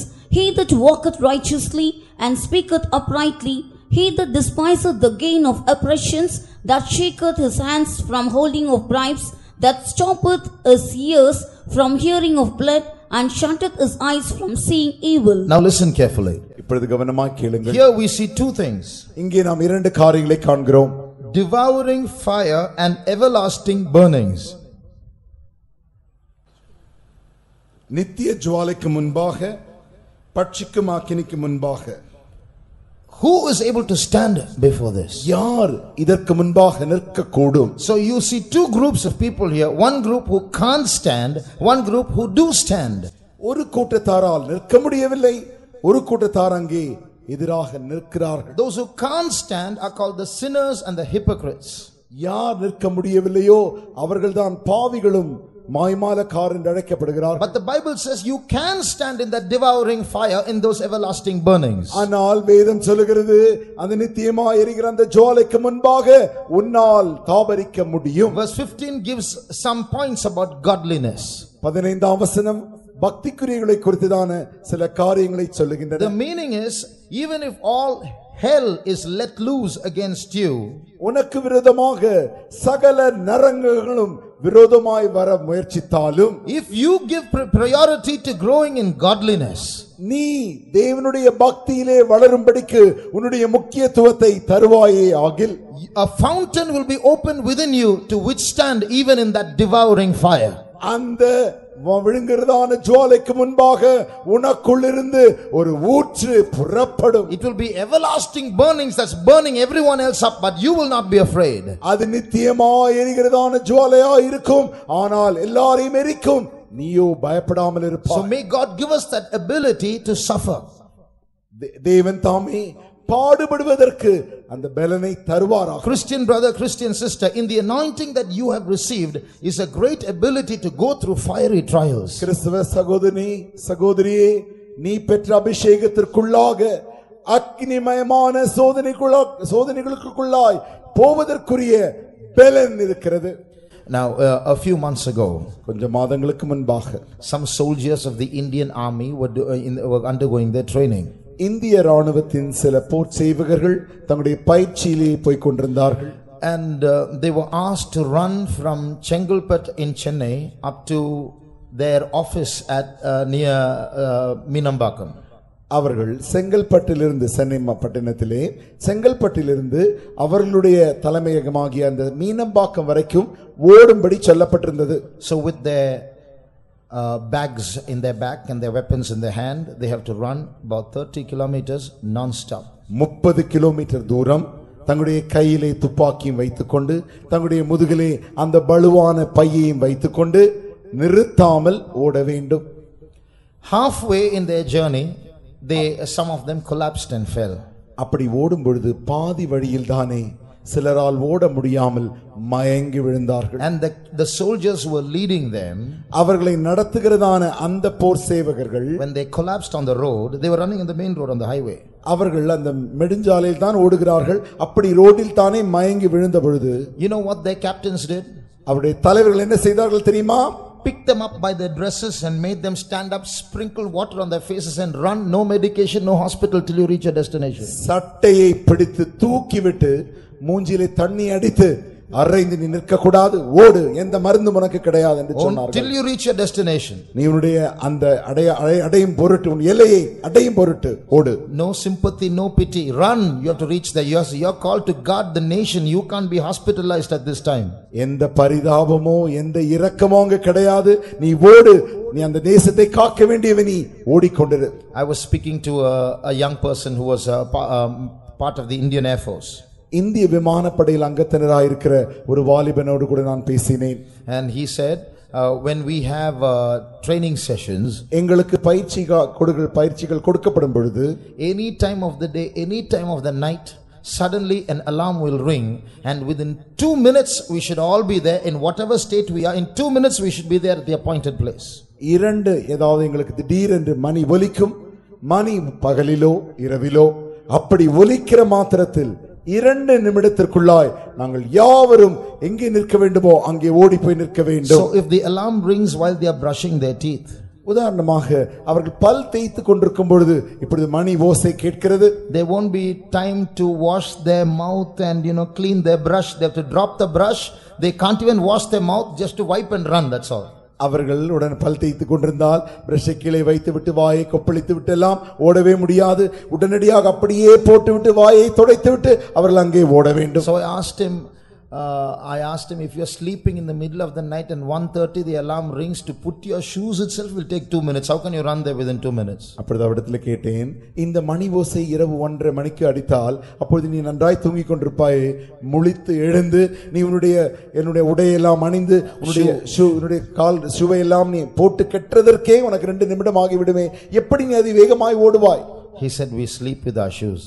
அவர் என்ன சொன்னார் என்றால், நாங்கள் தூங்கும் பொழுதே ஷூ மாட்டிக்கொண்டே தான் தூங்குவோம். So that means ready for battle anytime. அதன் அர்த்தம் என்னவென்றால், யுத்தத்திற்கு எந்நேரத்திலும் ஆயத்தம். He said 4 o'clock in the morning we have to get up for parade. அவர் சொன்னார், காலை 4 மணிக்கு அணிவகுப்புக்காக நாங்கள் எழுந்திருக்க வேண்டும். Till 6 o'clock we have exercises. எங்களுக்கு 6 மணி வரை பயிற்சிகள், உடல் பயிற்சி கொடுக்கப்படும். After that 6 to 9 we have class. 6 மணியிலிருந்து காலை 6 மணியிலிருந்து 9 மணி வரைக்கும் எங்களுக்கு பாடங்கள் நடத்தப்படும். And from after 4 to 6 2 hours of exercises. After that 6 to 9 class, if in that class one soldier sleeps, the whole class will be punished. 4 மணி காலையில் எழுந்து 6 மணி வரை உடற்பயிற்சி எடுத்துவிட்டு 6 மணியிலிருந்து 9 மணி வரைக்கும் பாடங்கள் நடத்தும் பொழுது அந்த முழு வகுப்பில் உள்ள யாராகிலும் ஒருவர் அப்படி கண்ணை அசந்து விட்டால் முழு வகுப்பும் தண்டனைக்குள்ளாக்கப்படும். What's the punishment? அவர்களுக்கு என்ன தண்டனை? They'll be given bags to put on their backs with blue metal in it, small stones, and they'll have to go jogging around about a certain distance, and those stones will hit their back, and finally all their skin will be all red in color. அவர்களுக்கு இருக்கிறதான அந்த முதுகில் போட்டுக்கொண்டிருக்கிற பையை எடுத்து அந்த பைக்குள்ளே நீல நிற கற்கள், நன்றாக இடை நிறைந்ததான கற்களை உள்ளே போட்டு, கருங்கல் ஜல்லிகளை உள்ளே போட்டு அவர்கள் அதை மாட்டிக்கொண்டு ஒரு குறிப்பிட்ட தூரத்திற்கு ஓட வேண்டும். அப்படி ஓடும் பொழுது அந்த கல் நன்றாக அடித்து அடித்து அடித்து முதுகில் இருக்கிற தோலை எல்லாம் கிழித்திருக்கும். இதுதான் அவர்கள் தூங்கியதற்கு தண்டனை. One person sleeps and everybody is punished. ஒருவன் தூங்கினான், எல்லாருமே இப்பொழுது தண்டிக்கப்படுகிறார்கள். Then I asked him, you get up at 4 o'clock for parade, then when do you do your morning chores like brushing your teeth and having a bath? Till 9 o'clock you have program. இப்பொழுது நான் இடத்துல கேட்டேன், காலை 4 மணிக்கு எழுந்து 6 மணிக்கு உடற்பயிற்சி, 9 மணி வரைக்கும் வகுப்பு பாடம், எப்பொழுது நீ போய் காலை கடன்களை செய்து முடிப்பாய்? That we have to finish before 4 o'clock. அவரை சொன்னார், இந்த காலை கடன்களை காலை 4 மணிக்கு முன்பாகவே நாங்கள் முடித்து விட வேண்டும். So before the Indian army training, we Christians are all lazy people. We are not fit for Indian army. How will we be fit for God's army? இந்த இந்திய ராணுவத்திற்கு முன்பாகவே நாம் எல்லாரும் நிறுத்தினால் ஒருவருமே தகுதி பெற மாட்டோமே. இப்படி தகுதி பெறாத, தகுதி இல்லாத நாம், இந்திய சேனைக்குள்ளே நிற்க முடியாத நாம் எப்படி தேவனுடைய கிறிஸ்துவின் சேனைக்குள்ளே அங்கத்தினராய் இருக்க போகிறோம்? Don't lift up your hands, but do you get up in your house for morning praising? நீங்கள் இப்பொழுது கரத்தை உயர்த்த வேண்டாம். காலை ஜெபத்திற்கு, ஸ்தோத்திர ஜெபத்திற்கு எழுந்திருக்கிறீர்களா? If you go to some houses visiting and ask this question, they'll say, I get up, he sleeps, she sleeps, separately we'll sleep, we'll praise God. How long? 10 minutes. Some will say 7 o'clock I praise God. All these are the answers. There's no family prayer at 4 o'clock, only few homes. நான் சில வீடுகளுக்கு சந்திக்க நாங்கள் போகும் பொழுது காலை ஸ்தோத்திர ஜெபம் 4 மணிக்கு நடக்கிறதா என்று கேட்டால் ஒருவர் சொல்லுவார், நான் எழுந்திருத்து ஒரு 10 நிமிடம் ஸ்தோத்திரிப்பேன், அவள் தூங்கிக் கொண்டிருக்கிறாள், அவனும் தூங்கிக் கொண்டிருக்கிறான், அவரும் தூங்கிக் கொண்டிருக்கிறார். இப்படி தனித்தனியாக, அல்லது காலை 7 மணிக்கு நான் எழுந்து ஸ்தோத்திரிப்பேன். குடும்பமாக காலை 4 மணிக்கு எழுந்து ஸ்தோத்திரிப்பது என்பது வெகு சில குடும்பங்களாய் இருக்கின்றன. We are not ready for the battle. நாம் யுத்தத்திற்கு இப்படி என்றால் ஆயத்தம் இல்லை. We need that mind to suffer. பாடுபடுவதற்குரிய மனம் நமக்கு தேவையாயிருக்கிறது. We need that mind to labor for God. தேவனுக்காக பாடுபட, பிரயாசப்பட நமக்கு மனம் அவசியமாயிருக்கிறது. We need to sacrifice our bodies to do the will of God. தேவனுடைய சித்தம் செய்யும்படியாக நம்முடைய சரீரத்தை நாம் பலிகளாய் ஒப்புக்கொடுக்க வேண்டும். God does not want lazy Christians. He is creating an army and we need to get trained for that. தேவனுக்கு சோம்பேறி கிறிஸ்தவர்கள் அவசியமே இல்லை, அவருக்கு ஒரு ராணுவம் அவசியம். அந்த ராணுவத்திற்கு நாம் பயிற்றுவிக்கப்பட வேண்டும். How many want that willingness to suffer? எத்தனை பேருக்கு பாடுபட அந்த விருப்பம் வேண்டும்? Jesus said, a body hast thou prepared me to do thy will, O God. ஆண்டவர் இயேசு சொன்னார், ஆண்டவரே உம்முடைய சித்தம் செய்ய இதோ நீர் ஒரு சரீரத்தை எனக்கு ஆயத்தம் பண்ணினீர். How many want God to prepare your body to do his will? எத்தனை பேர் விரும்புகிறீர்கள் உங்களுடைய சரீரத்தை தேவனுடைய சித்தம் செய்யும்படி கர்த்தர் ஆயத்தப்படுத்தப்பட வேண்டும் என்று? God will not give you a body that cannot get up in the morning when he expects you to get up in the morning. நீ ஒரு 4 மணிக்கு எழுந்திருக்காமல் இருந்தால் தேவன் உனக்கு 4 மணிக்கு எழுந்திருக்கக்கூடிய சரீரத்தை தந்திருக்க மாட்டார் அல்லவா? He will not give you a body that cannot get up.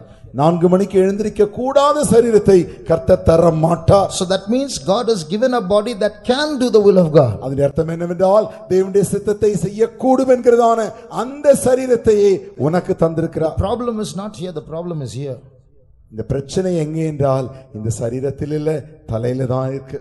If God strengthens our mind, our body will cooperate. தேவன் நம்முடைய மனதை பலப்படுத்தினால் நம்முடைய சரீரம் ஒத்துழைக்க கூடியதா இருக்கிறது. The devil is going to raise up all kinds of fires against the people of God. தேவனுடைய ஜனத்திற்கு விரோதமாக பிசாசு பலவிதமான அக்கினிகளை எழுப்ப போகிறான். Devouring fires and everlasting burnings. நித்திய ஜுவாலையும் அக்கினி ஜுவாலைகளும்.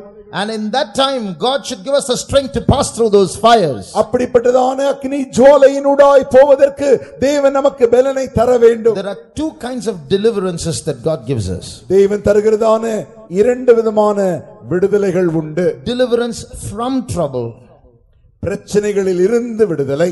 2, deliverance in trouble. பிரச்சனைகளுக்குள் விடுதலை. Sometimes he won't let us go through the fire, he will keep us from the fire. சில நேரங்களில் நம்மை அக்கினியினூடாய் செல்லாதபடிக்கு அவர் நம்மை பாதுகாப்பார். Sometimes he will say, when thou passest through the waters, I will be with thee. When thou goest through the fire, thou shalt not be burned. தண்ணீர்களை நீ கடக்கும் பொழுது நான் உன்னோடு கூட இருப்பேன், நீ அக்கினியினூடாய் செல்லும் பொழுது நீ வேகாதிருப்பாய் என்கிறதான அந்த அனுபவத்திற்கு அவர் அனுமதிப்பார். So God will permit some fires to come our way. ஆகையினாலே நம்முடைய வழியிலே சில அக்கினி வருவதற்கு தேவன் அனுமதிக்கிறார். We need that mind to walk into that fire. அந்த அக்கினியினூடாய் செல்வதற்கு நமக்கு மனம் வேண்டும். And you will get a better anointing when you come out, better grace. You'll be a better soldier for Jesus. நீ வெளியே வரும் பொழுது ஒரு பெரிய அபிஷேகமுடையவனாக, நல்ல அபிஷேகமுடையவனாக, நல்ல போர் வீரனாக நீ வெளியே வருவாய். 1 minute, shall we close our eyes? ஒரு நிமிடம் நம்முடைய கண்களை மூடுவோமா? How many want that grace to suffer for Jesus? இயேசுவுக்காக பாடுபடக்கூடிய அந்த கிருபை எத்தனை பேருக்கு வேண்டும்? The devil might come like a flood against your family. உன்னுடைய குடும்பத்திற்கு விரோதமாக சத்துரு வெள்ளம் போல் வரலாம். God does not want Christians who run away. God wants Christians who will stand in the battle. தேவன் இப்படிப்பட்டதான யுத்தத்தின் மத்தியிலே ஓடி போகிற கிறிஸ்தவர்களை விரும்புகிறதில்லை. இப்படிப்பட்டதான சோதனைகளை எதிர்க்கிறதான அந்த கிறிஸ்தவர்களை விரும்புகிறார். People who will stand in the fire.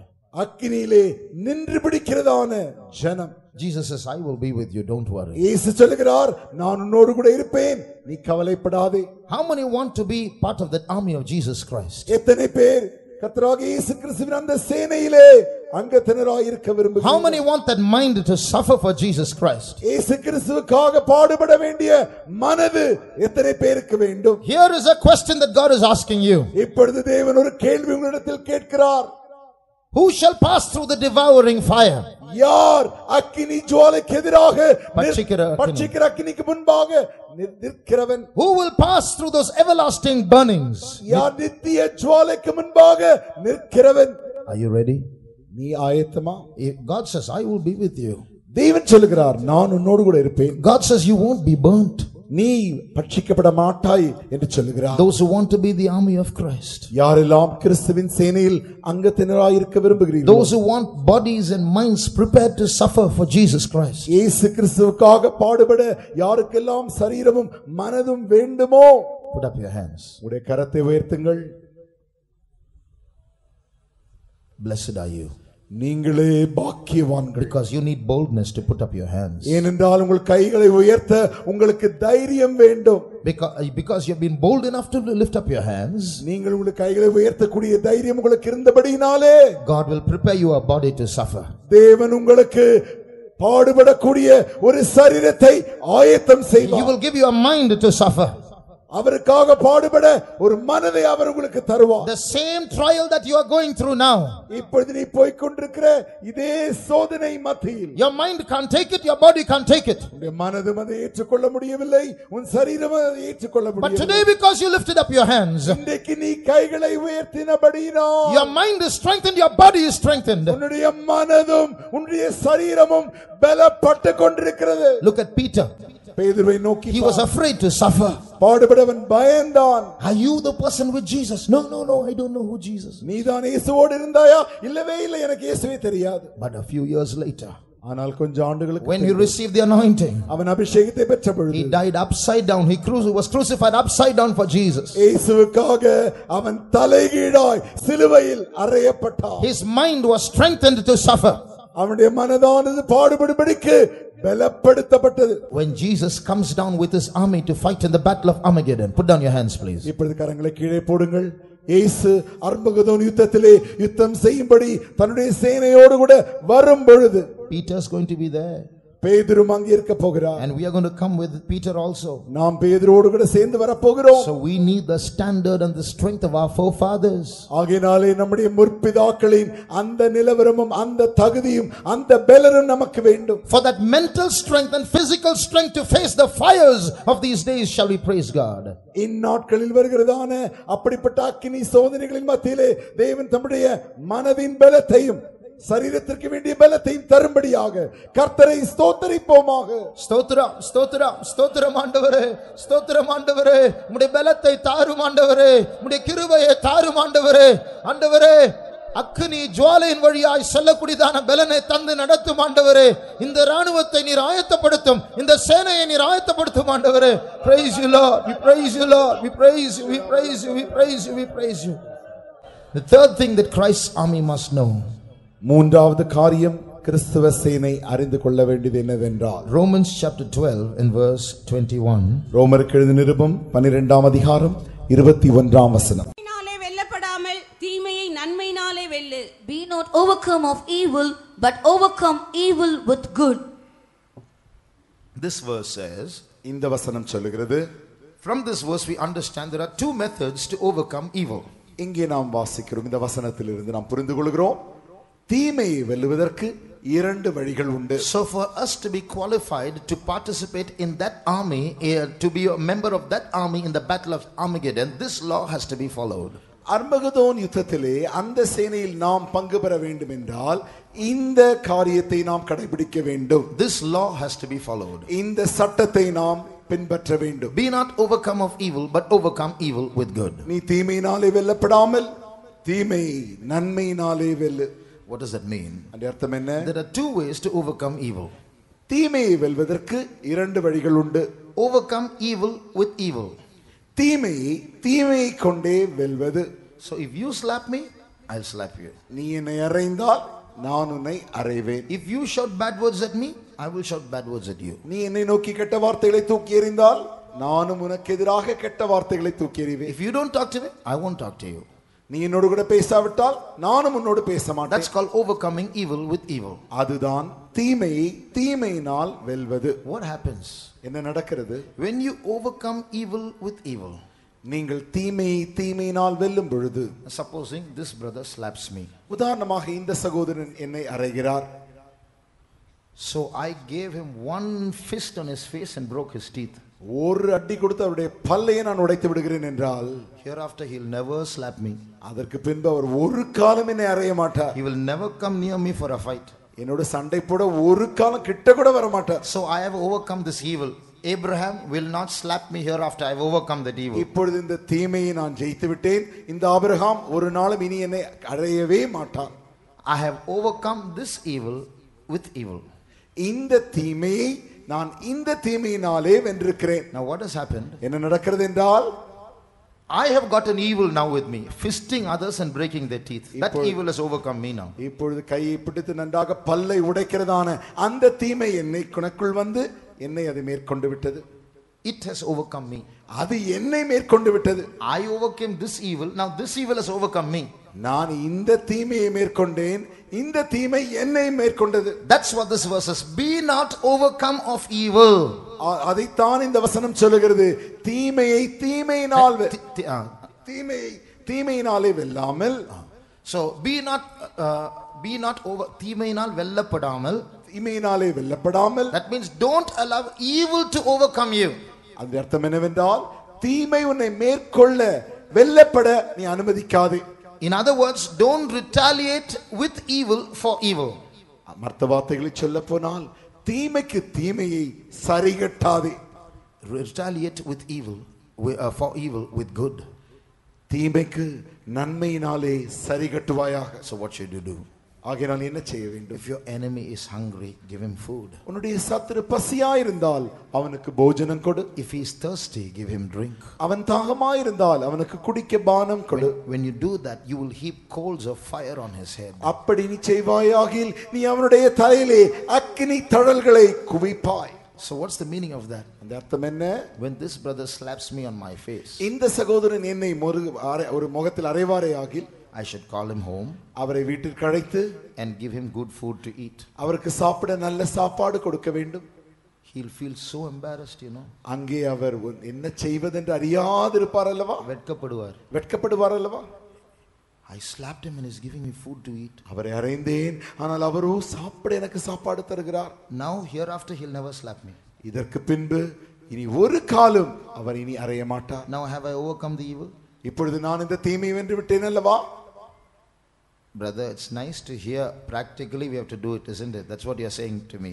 இப்பொழுது நீங்கள் உங்களுக்குள்ளே சொல்லிக் கொண்டிருக்கிறீர்கள், பிரதர் சொல்றதுக்கு ரொம்ப நல்லா இருக்கு, அனுபவத்துக்கு கஷ்டம் அல்லவா? Because there's some evil rooted in us. Our instantaneous reaction is to respond with evil. ஏனென்றால் நமக்குள்ளே தீமை வேர் கொண்டிருக்கிறபடினாலே ஏதாவது ஒரு தீமை வந்துட்டா போதும் உடனடியா தீமையை தான் நம்ம செய்ய முயற்சிக்கிறோம். But God's grace is there for us to give us the victory and overcome evil with good. ஆனால் தேவனுடைய கிருபை நமக்கு இங்கு ஜெயம் தரும்படியாக தீமையின் நன்மையினால் வெல்லும்படி நமக்கு உதவி செய்கிறது. There are saints who have overcome evil with good. பரிசுத்தவான்கள் உண்டு, அவர்கள் தீமையை நன்மையினால் வென்றிருக்கிறார்கள். There are so many saints who have received evil and returned good and overcome that evil. அநேக பரிசுத்தவான்கள் உண்டு, அவர்கள் தீமையை பெற்று நன்மையை சரிகட்டி தீமையை நன்மையினால் வென்றிருக்கிறார்கள். Christian soldier, don't allow evil to rule over you. கிறிஸ்தவ வீரரே, தீமை உன்னை வெல்லப்படாமல் இருக்கும்படி நீ எச்சரிக்கையாயிருப்பாயாக. There was a story about a small boy. ஒரு சிறு பையனுடைய கதை உண்டு. His name was Jerome George. அவனுடைய பெயர் என்னவென்றால் Jerome George. He's one of our believers in UK, believers' children. அவன் நம்முடைய விசுவாசிகள் லண்டன் தேசத்தில் இருக்கிறதான விசுவாசிகளின் ஒரு மகனாய் இருக்கிறான். When he was in 3rd standard, அவன் 3ஆம் வகுப்பு படிக்கும் பொழுது very often he would come home crying. அநேக முறை வீட்டுக்கு திரும்பி அவன் வரும்போதெல்லாம் அழுது கொண்டே இருப்பான். So his parents would ask him, why are you crying? அவனுடைய பெற்றோர்கள் நிறைய கேட்பார்கள், ஏன் இப்படி அழுது கொண்டே வருகிறாய்? He won't answer. அதற்கு பதிலே சொல்ல மாட்டான். So for one day they forced him, you have to tell us why you're crying. ஒரு நாள் அவனை கட்டி பிடித்து அவர்கள் சொன்னார்கள், இன்றைக்கு நீ சொல்லித்தான் ஆக வேண்டும் என்று சொன்னார்கள். He said, I'll tell you, but you should not do anything to that particular person. அப்பொழுது அந்த சிறுவன் சொன்னான், நான் எதற்கென்று சொல்லுவேன், அப்படி எந்த நபரினால் என்று சொல்லுவேன், அந்த நபருக்கு நீங்கள் ஒன்றும் செய்துவிடக் கூடாது. All right, tell us. இப்பொழுது பெற்றோர்கள் சொன்னார்கள், சரி சொல். There's a boy, he's big sized, he's in my class and he's always bullying me, hitting me, mocking at me, pinching me. என்னுடைய வகுப்பில் ஒரு சகமானவன் உண்டு. அவன் மிக நன்றாக உயர்ந்து தடித்த பெரியவனாய் இருப்பான். அவன் எப்பொழுதும் என்னை கேலி செய்வான், என்னை அடிப்பான், என்னை இழுப்பான், என்னை கிள்ளுவான், இப்படி செய்து கொண்டே இருப்பான். That's why I'm crying. ஆகையினால் தான் நான் அழுகிறேன். Then the parents told him, இப்பொழுது பெற்றோர்கள் சொன்னார்கள், go and tell your teacher. உன்னுடைய ஆசிரியரிடத்தில் போய் நீ சொல்லலாமே. No, if I tell my teacher, the teacher will beat him up. நான் என் ஆசிரியரிடத்தில் சொல்லிட்டா என் ஆசிரியர் அந்த பையனை அடிச்சிருவாங்க இல்லையா? Then why don't you give him back? அப்படி என்றால் நீயே திருப்பி அடிக்கலாமே. Jesus won't do it. இயேசு ஒரு காலம் செய்ய மாட்டாரே. Look at that boy's mind. அந்த சிறுவனின் மனதை பாருங்கள். He was very good at playing the piano. அவன் இந்த பியானோ வாசிப்பதில் மிக தேறினவனாய் இருப்பவன். One day he got first prize in his school. ஒரு நாள் அவனுடைய பள்ளியிலே படிக்கிற பள்ளியில் அந்த போட்டியிலே அவனுக்கு முதல் பரிசு கொடுக்கப்பட்டது. His parents came to know that he won in that competition, got first prize after 6 months. அவனுடைய பெற்றோர்களுக்கே இப்படி அவன் முதல் பரிசு வாங்கினான் என்பது 6 மாதம் கழித்து தான் தெரியும். Somebody else told the parents, then only they knew. Then they asked him, why didn't you tell us? Why should I? இந்த பெற்றோர்களுக்கே வேற யாரோ சொல்லித்தான் தெரியும். ஏன் நீ சொல்லவில்லை மகனே என்று கேட்டால் நான் ஏன் சொல்ல வேண்டும் என்றான். What is a child's mentality? First thing to go is Mommy, Daddy, I got first prize. That's the child's reaction, isn't it? பிள்ளைகளுடைய பிரதிபலிப்பு கிரிய மனசு எப்படி இருக்குன்றா முதல்ல ஓடி போய் அம்மா நான் தான் முதல் பரிசு, அப்பா நான் தான் முதல் பரிசுன்னு பிள்ளை சொல்லும். One day in a children's day competition, ஒரு நாள் பிள்ளைகள் தினத்தில் இருக்கிறதான போட்டிகளின் மத்தியில் he composed a song. அவன் ஒரு பாட்டு இயற்றினான். The song was, I am going home, I am going home. அந்த பாட்டு என்னவென்றால், நான் வீட்டிற்கு போகிறேன், நான் வீட்டிற்கு போகிறேன். I am going home in a football match. நான் என்னுடைய வீட்டிற்கு போகிறேன். அது ஒரு கால்பந்து போட்டி நடக்கிறது. அந்த போட்டியிலே நான் என் வீட்டிற்கு போகிறேன். Everybody said, I am going home, I am going home about heaven. Nice. What's this football match? எல்லாரும் சொன்னார்கள், நான் வீட்டிற்கு போகிறேன், நான் வீட்டிற்கு போகிறேன் என்றால் தன்னுடைய பரலோக வீட்டை அவன் சொல்லியிருக்கிறான், பரவாயில்லை. கால்பந்து போட்டியிலே நான் என் வீட்டுக்கு போகிறான் என்று சொல்கிறானே, அந்த கால்பந்து போட்டியை நீங்க இப்படி சொல்லுகிறான். Small boy, that's how small children will compose, and just 8-year-old boy, that's okay. சிறு பையன் தானே, அப்படித்தானே சின்ன பிள்ளைங்க பாட்டு கட்டுவாங்க, இப்படி கட்டி இருக்கிறாங்களே, 8 வயது தானே, சரி விடுங்கள். After 1 week, ஒரு வாரம் கழிந்தது. the school had house matches. இப்பொழுது இந்த பள்ளியிலே அவர்களுக்கு அணிகளின் விளையாட்டு போட்டி நடந்தது. Football match was going on. கால்பந்து போட்டி நடந்து கொண்டிருக்கிறது. One boy kicked the ball into the air. ஒரு பையன் கால்பந்தை நன்றாக தூக்கி அவன் காலில் அடித்தான். This Jerome George, he leaped into the air to hit the ball. அந்த பந்தை தன்னுடைய தலையினால் அதை மடக்கும்படியாக இந்த ஜெரோம் ஜார்ஜ் என்ற சிறுவன் நன்றாக குதித்தான். Before the ball hit his head, அவனுடைய அந்த பந்தானது தலையை அடிக்கும் முன்பாக he collapsed and fell onto the ground. அங்கேயே அவன் மயக்கம் அடைந்து அப்படியே அந்த விளையாட்டு மைதானத்தில் விழுந்து போனான். And died. அங்கே மரித்தும் போனான். I am going home in a football match. நான் கால்பந்து போட்டியிலே என் வீட்டிற்கு போகிறேன். Was that a prophecy? அது ஒரு தீர்க்கதரிசனம் அல்லவா? See, if God can prepare that small child for heaven and help him to overcome evil with good. பாருங்கள், அந்த சிறு பிள்ளையை தேவனால் பரலோகத்திற்கு செல்லும்படி ஆயத்தப்படுத்தி தீமையை நன்மையினால் வெல்லும்படி செய்தபடினாலே, how backward we are.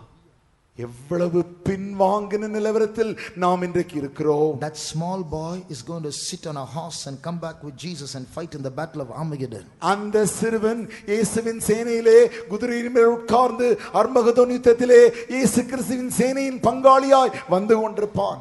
Are we qualified to sit with that boy on that horse? அந்த குதிரையிலே அந்த சிறுவனோடு நாமும் உட்கார நமக்கு தகுதி இருக்கிறதா? Or do we have bitterness and evil and vengeance in our spirits? அல்லது நமக்குள்ளே கசப்பும் பழிவாங்குகிற சுபாவமும் நமக்குள்ளே இருக்கிறதா? We need to humble ourselves. நம்மை நாம் தாழ்த்த வேண்டும். One more point before we close. கூட்ட முடிவதற்கு முன்பாக இன்னும் ஒரு காரியம். In the last days, கடைசி நாட்களில், just like magicians and sorcerers are going to increase and forecast many events in this world on Satan's side, எப்படி இந்த கல்தேயர்கள், ஞானஸ்திரிகள், இந்த மந்திரக்காரர்கள் எல்லாம் சாத்தானின் பக்கத்திலிருந்து வருகிற காரியங்களை முன்பாக அறிவிக்கிறார்களோ, on the side of God, God is going to raise up prophets in the last days. தேவனுடைய பக்கத்தில் கடைசி நாட்களில் தேவன் தீர்க்கதரிசிகளை எழுப்ப போகிறார். Now you turn to Joel chapter 2. யோவேலுக்கு எழுதின யோவேல் 2ஆம் அதிகாரம். If you read Joel chapter 3 speaks about the battle of Armageddon. யோவேல் 3ஆம் அதிகாரம் அர்மகதோன் யுத்தத்தையே குறித்து பேசுகிறது. But before that, in chapter 2, அதற்கு முன்பாக 2ஆம் அதிகாரத்தில் you read about the restoration of Israel. அங்கே எருசலேம் திரும்பமாக கட்டப்படுகிறதை காண்கிறோம். That means the nation, the nationality of Israel is restored. அதனுடைய அர்த்தம் என்னவென்றால், இஸ்ரவேல் தேசமானது மறுபடியுமாக கட்டப்படுகிறது. From the 1st century till the 20th century, there was no nation called Israel. 1ஆம் நூற்றாண்டிலிருந்து 20ஆம் நூற்றாண்டு வரைக்கும் இஸ்ரவேல் தேசம் என்கிற ஒரு தேசம் இல்லாதிருந்தது. The people were scattered, the nation was taken over continuously, one after the other, century after century, by many other powers. மற்ற பலவிதமான அநேக சக்திகளினாலே அந்த தேசங்கள் இந்த தேசத்தை மேற்கொண்டு இவர்கள் யாவரும் சிதறடிக்கப்பட்டு கொண்டே இருந்தார். But God told them, I will restore those years which these other armies had consumed. மற்ற ராணுவங்கள் வந்து உங்களை பிடித்தார்களே, பட்சித்தார்களே, அதிலிருந்து நான் உங்கள் யாவரையும் திரும்ப கூட்டுவேன். Read verse 25. Joel chapter 2 verse 25. யோவேல் 2ஆம் அதிகாரம் 25ஆம் வசனத்தை வாசியுங்கள். நான் உங்களிடத்தில் அனுப்பின என் பெரிய சேனையாகிய வெட்டுக்கிளிகளும் பச்சை கிளிகளும் முசுக்கட்டை பூச்சிகளும் பச்சை புழுக்களும் பட்சித்த வருஷங்களின் விளைவை உங்களுக்கு திரும்ப அளிப்பேன். And I will restore to you the years that the locust had eaten, the cankerworm and the caterpillar and the palmer worm, my great army which I sent among you. So this is God's promise to Israel. இது இஸ்ரவேலருக்கு தேவனே தந்த வாக்குத்தத்தமாக இருக்கிறது. And this restoration took place in 1948 when Israel became a nation once again. மறுபடியும் இஸ்ரவேல் தேசம் 1945ஆம் ஆண்டு 48ஆம் ஆண்டு தேசமாக திரும்பவும் அது கூட்டி கட்டப்பட்டது. So Israel became an independent nation like we got our independence in 1947. Israel got its independence in 1948 after a span of about 1900 years. எப்படி நாம் 1947ஆம் ஆண்டு இந்தியா சுதந்திரம் பெற்று ஒரு சுதந்திர நாடாக மாற்றிட்டோ அதே வண்ணமாக இஸ்ரவேல் தேசம் 1948ஆம் ஆண்டு ஏறக்குறைய 1900 ஆண்டுகளுக்கு பின்பு அது சுதந்திர நாடாக மாறினது. Now you read 3 verses after that. இதற்கு பின்பு 3 வசனங்களை வாசிக்கிறோம். And read verse 28. இப்பொழுது 28ஆம் வசனத்தை வாசியுங்கள். அதற்கு பின்பு means what? அதற்கு பின்பு என்றால் என்ன? According to our interpretation, after 1948. நம்முடைய அந்த வெளிப்படுத்தல் விளக்கத்தின்படியாக 1948ஆம் ஆண்டுக்கு பின்பு. Read on. நான் மாம்சமான யாவர் மேலும் என் ஆவியை ஊற்றுவேன். அப்பொழுது உங்கள் குமாரரும் உங்கள் குமார்த்திகளும் தீர்க்க தரிசனம் சொல்லுவார்கள்.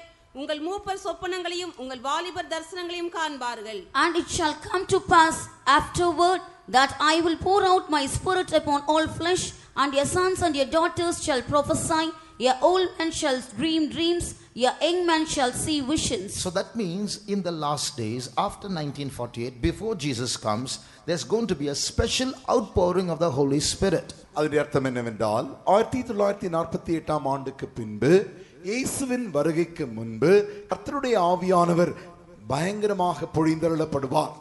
After that it come to pass afterwards that I will pour out my spirit upon all flesh. அதற்கு பின்பு நான் மாம்சமான யாவர் மேலும் என் ஆவியை ஊற்றுவேன். And your sons and your daughters will prophesy. அப்பொழுது உங்களுடைய குமாரனுடைய குமார்த்திகளும் தீர்க்க தரிசனம் சொல்லுவார்கள். Your old men will see dreams. மூப்பர்கள் சொப்பனங்களை காண்பார்கள். Your young men shall see visions. உங்களுடைய வாலிபர்கள் தரிசனங்களை காண்பார்கள். Now what kind of dreams and visions are these? எப்படிப்பட்டதான சொப்பனங்கள் தரிசனங்கள் இவைகள்? When I say this I get excited. இதை நான் சொல்லும் பொழுது மிக எழுச்சி அடைந்து விடுகிறேன். Read Daniel chapter 12 and read verse 4. தானியேல் 12ஆம் அதிகாரம் 4ஆம் வசனத்தை வாசியுங்கள். தானியேலாகிய நீயோ என்றால் முடிவு காலம் மட்டும் இந்த வார்த்தைகளை புதை பொருளாக வைத்து வைத்து இந்த புஸ்தகத்தை முத்திரை போடு. அப்பொழுது அநேகர் இங்கும் அங்கும் ஓடி ஆராய்வார்கள், அறிவும் பெருகி போகும் என்றார். But thou, O Daniel, shut up the words and seal the book, even to the time of the end. Many shall run to and fro, and knowledge shall be increased. Now Daniel didn't see visions like you and I see today. நீங்களும் நானும் இன்றைக்கு பார்க்கிறதான அப்படிப்பட்ட தரிசனத்தை தானியேல் காணவில்லை. I saw a crow flying in the air, I saw a crocodile chasing me. Daniel didn't see those visions. நாம் என்ன சொல்லுவோம் என்றால் ஒரு காக்கா என்னுடைய தரிசனத்தில் பறந்து போயிற்று, ஒரு முதலை வந்ததாக தரிசனம் பார்த்தேன். இப்படி அல்ல தானியேல் கண்ட தரிசனம். Daniel's visions and dreams were very specific.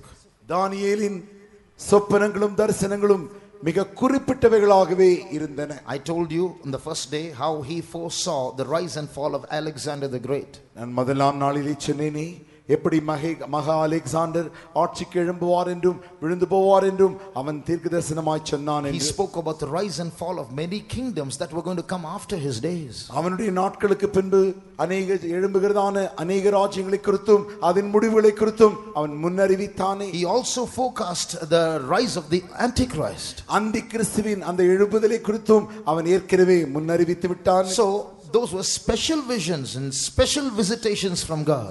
அவைகள் யாவும் முக்கியமான தரிசனங்கள், அவைகள் யாவும் விசேஷித்த தேவனுடைய சந்திப்புகளாய் இருக்கின்றன. After he saw those visions, அந்த தரிசனங்களை அவன் கண்ட பின்பு God told Daniel, seal the book. இப்பொழுது தேவன் அவனை பார்த்து சொன்னார், நீ இந்த புத்தகத்தை சீல் வைத்து விடு. No more dreams, no more visions. இதற்கு மேல் எந்த விதமான சொப்பனமும் கிடையாது, தரிசனமும் கிடையாது. After that, no prophet saw such dreams so vividly like Daniel. அதற்கு பின்பு தாவீதை போல, தானியேலை போல எந்த தீர்க்கதரிசிகளும் அப்படி திட்டம் தெளிவாக தரிசனங்களையோ சொப்பனங்களையோ கண்டதில்லை. Only one person, for the sake of writing the Bible, St. John saw such dreams and ஒரே visions. ஒரு நபர் வேதத்தை எழுதும்படியாகவே பரிசுத்த யோவான் அப்படிப்பட்ட தரிசனங்களை கண்டார். But when I see that it's written, seal the book till the time of the end. முடிவு வரும் வரைக்கும் நீ இந்த புத்தகத்தை முத்திரை போடு. That means in the time of the end the seal will be broken again. அதன் அர்த்தம் என்னவென்றால் முடிவு காலம் வந்த பிறகு முத்திரை உடைக்கப்படும். Then many will run to and fro and knowledge will be increased. அப்பொழுது अनेகர் ஓடி ஆராய்வார்கள், அறிவும் பெருகிப்போம். What does that mean? On one side worldly knowledge is exploding because of the internet. On the other side spiritual knowledge also will increase when God breaks the seal in the time of the end once again. என்ன நடக்கிறது என்றால் கடைசி நாட்களில் தேவன் இந்த முத்திரையை உடைக்கும் பொழுது ஒரு பக்கத்தில் ஜனங்கள் ஓடி போய் உலக ஜனங்கள் உலக ஞானத்தை இன்டர்நெட் மூலமாக அறிந்து கொள்கிறார்கள். அதே நேரத்தில் தேவனுடைய ஜனங்கள் தேவனுடைய காரியத்தை ஆராய்ந்து அறிந்து கொள்வார்கள். When the seal is broken once again in the time of the end, முடிவு காலத்தில் இந்த முத்திரை உடையும் பொழுது they will see they will get this knowledge, spiritual knowledge. இந்த ஆவிக்குரிய அறிவு அவர்களுக்கு உண்டாகும். So what is going to happen? ஆகினால் என்ன நடக்க போகிறது? In the last days, the seal which God told Daniel to seal is going to be broken, and God will pour out his spirit upon all flesh, and young men will see visions and dreams once again. என்ன நடக்கிறது என்றால் கடைசி காலத்தில் தேவனே இந்த முத்திரையை உடைத்து போடுவார். அந்நேரத்தில் தானே வாலிபர் தரிசனங்களை காண்பார்கள், மூப்பர்கள் சொப்பனங்களை காண்பார்கள். So young men are going to see visions, old men are going to see dreams, not ordinary ones, not like the ones you see today. You're going to see things like Daniel saw, like John saw. என்ன நடக்க போகிறது என்றால் வாலிபர்கள் தரிசனங்களை பார்க்க போகிறார்கள், மூப்பர்கள் சொப்பனங்களை பார்க்க போகிறார்கள். இன்றைக்கு பார்க்கிற சொப்பனங்களை அல்ல, இன்றைக்கு பார்க்கிற தரிசனங்களை போல அல்ல. அந்நாட்களில் அவர்கள் தானியேல் கண்டதான அப்படிப்பட்ட தரிசனங்களையும் யோவான் கண்டதான அப்படிப்பட்ட தரிசனங்களையும் காண்பார்கள். And in that special outpouring of the Holy Spirit in the last times, God is going to raise up prophets among sons and daughters. அந்த நாட்களில் கடைசி காலத்தில் தேவன் தம்முடைய ஆவியை ஊற்றும் பொழுது உங்களுடைய குமாரனும் குமாரத்திகளும் தீர்க்க தரிசனம் சொல்லுவார்கள். Those prophecies will not be ordinary prophecies. அந்த தீர்க்க தரிசனங்கள் சாதாரண தீர்க்க தரிசனங்களாய் இராது. Those prophecies will counter the prophecies, the false prophecies of the last days. கடைசி நாட்களில் வருகிறதான பொய் தீர்க்க தரிசனங்களை சரி கட்டக்கூடியதான தீர்க்க தரிசனங்களாய் அவைகள் விளங்க போகிறது. In every gospel, in Matthew, Mark and Luke, in Jesus' sermon about the last days, நீங்கள் வாசிக்கிறதான மத்தேயு, மார்க்கு, லூக்கா எழுதின எல்லா சுவிசேஷங்களிலும் தேவன் பேசினதான அந்த வசனங்களை பார்க்கும் பொழுது, don't read now. இப்பொழுது வாசிக்க நேரமில்லை. In Matthew 24, மத்தேயு 24ஆம் அதிகாரம். I said don't read now. தயவு செய்து வாசிக்க வேண்டாம்.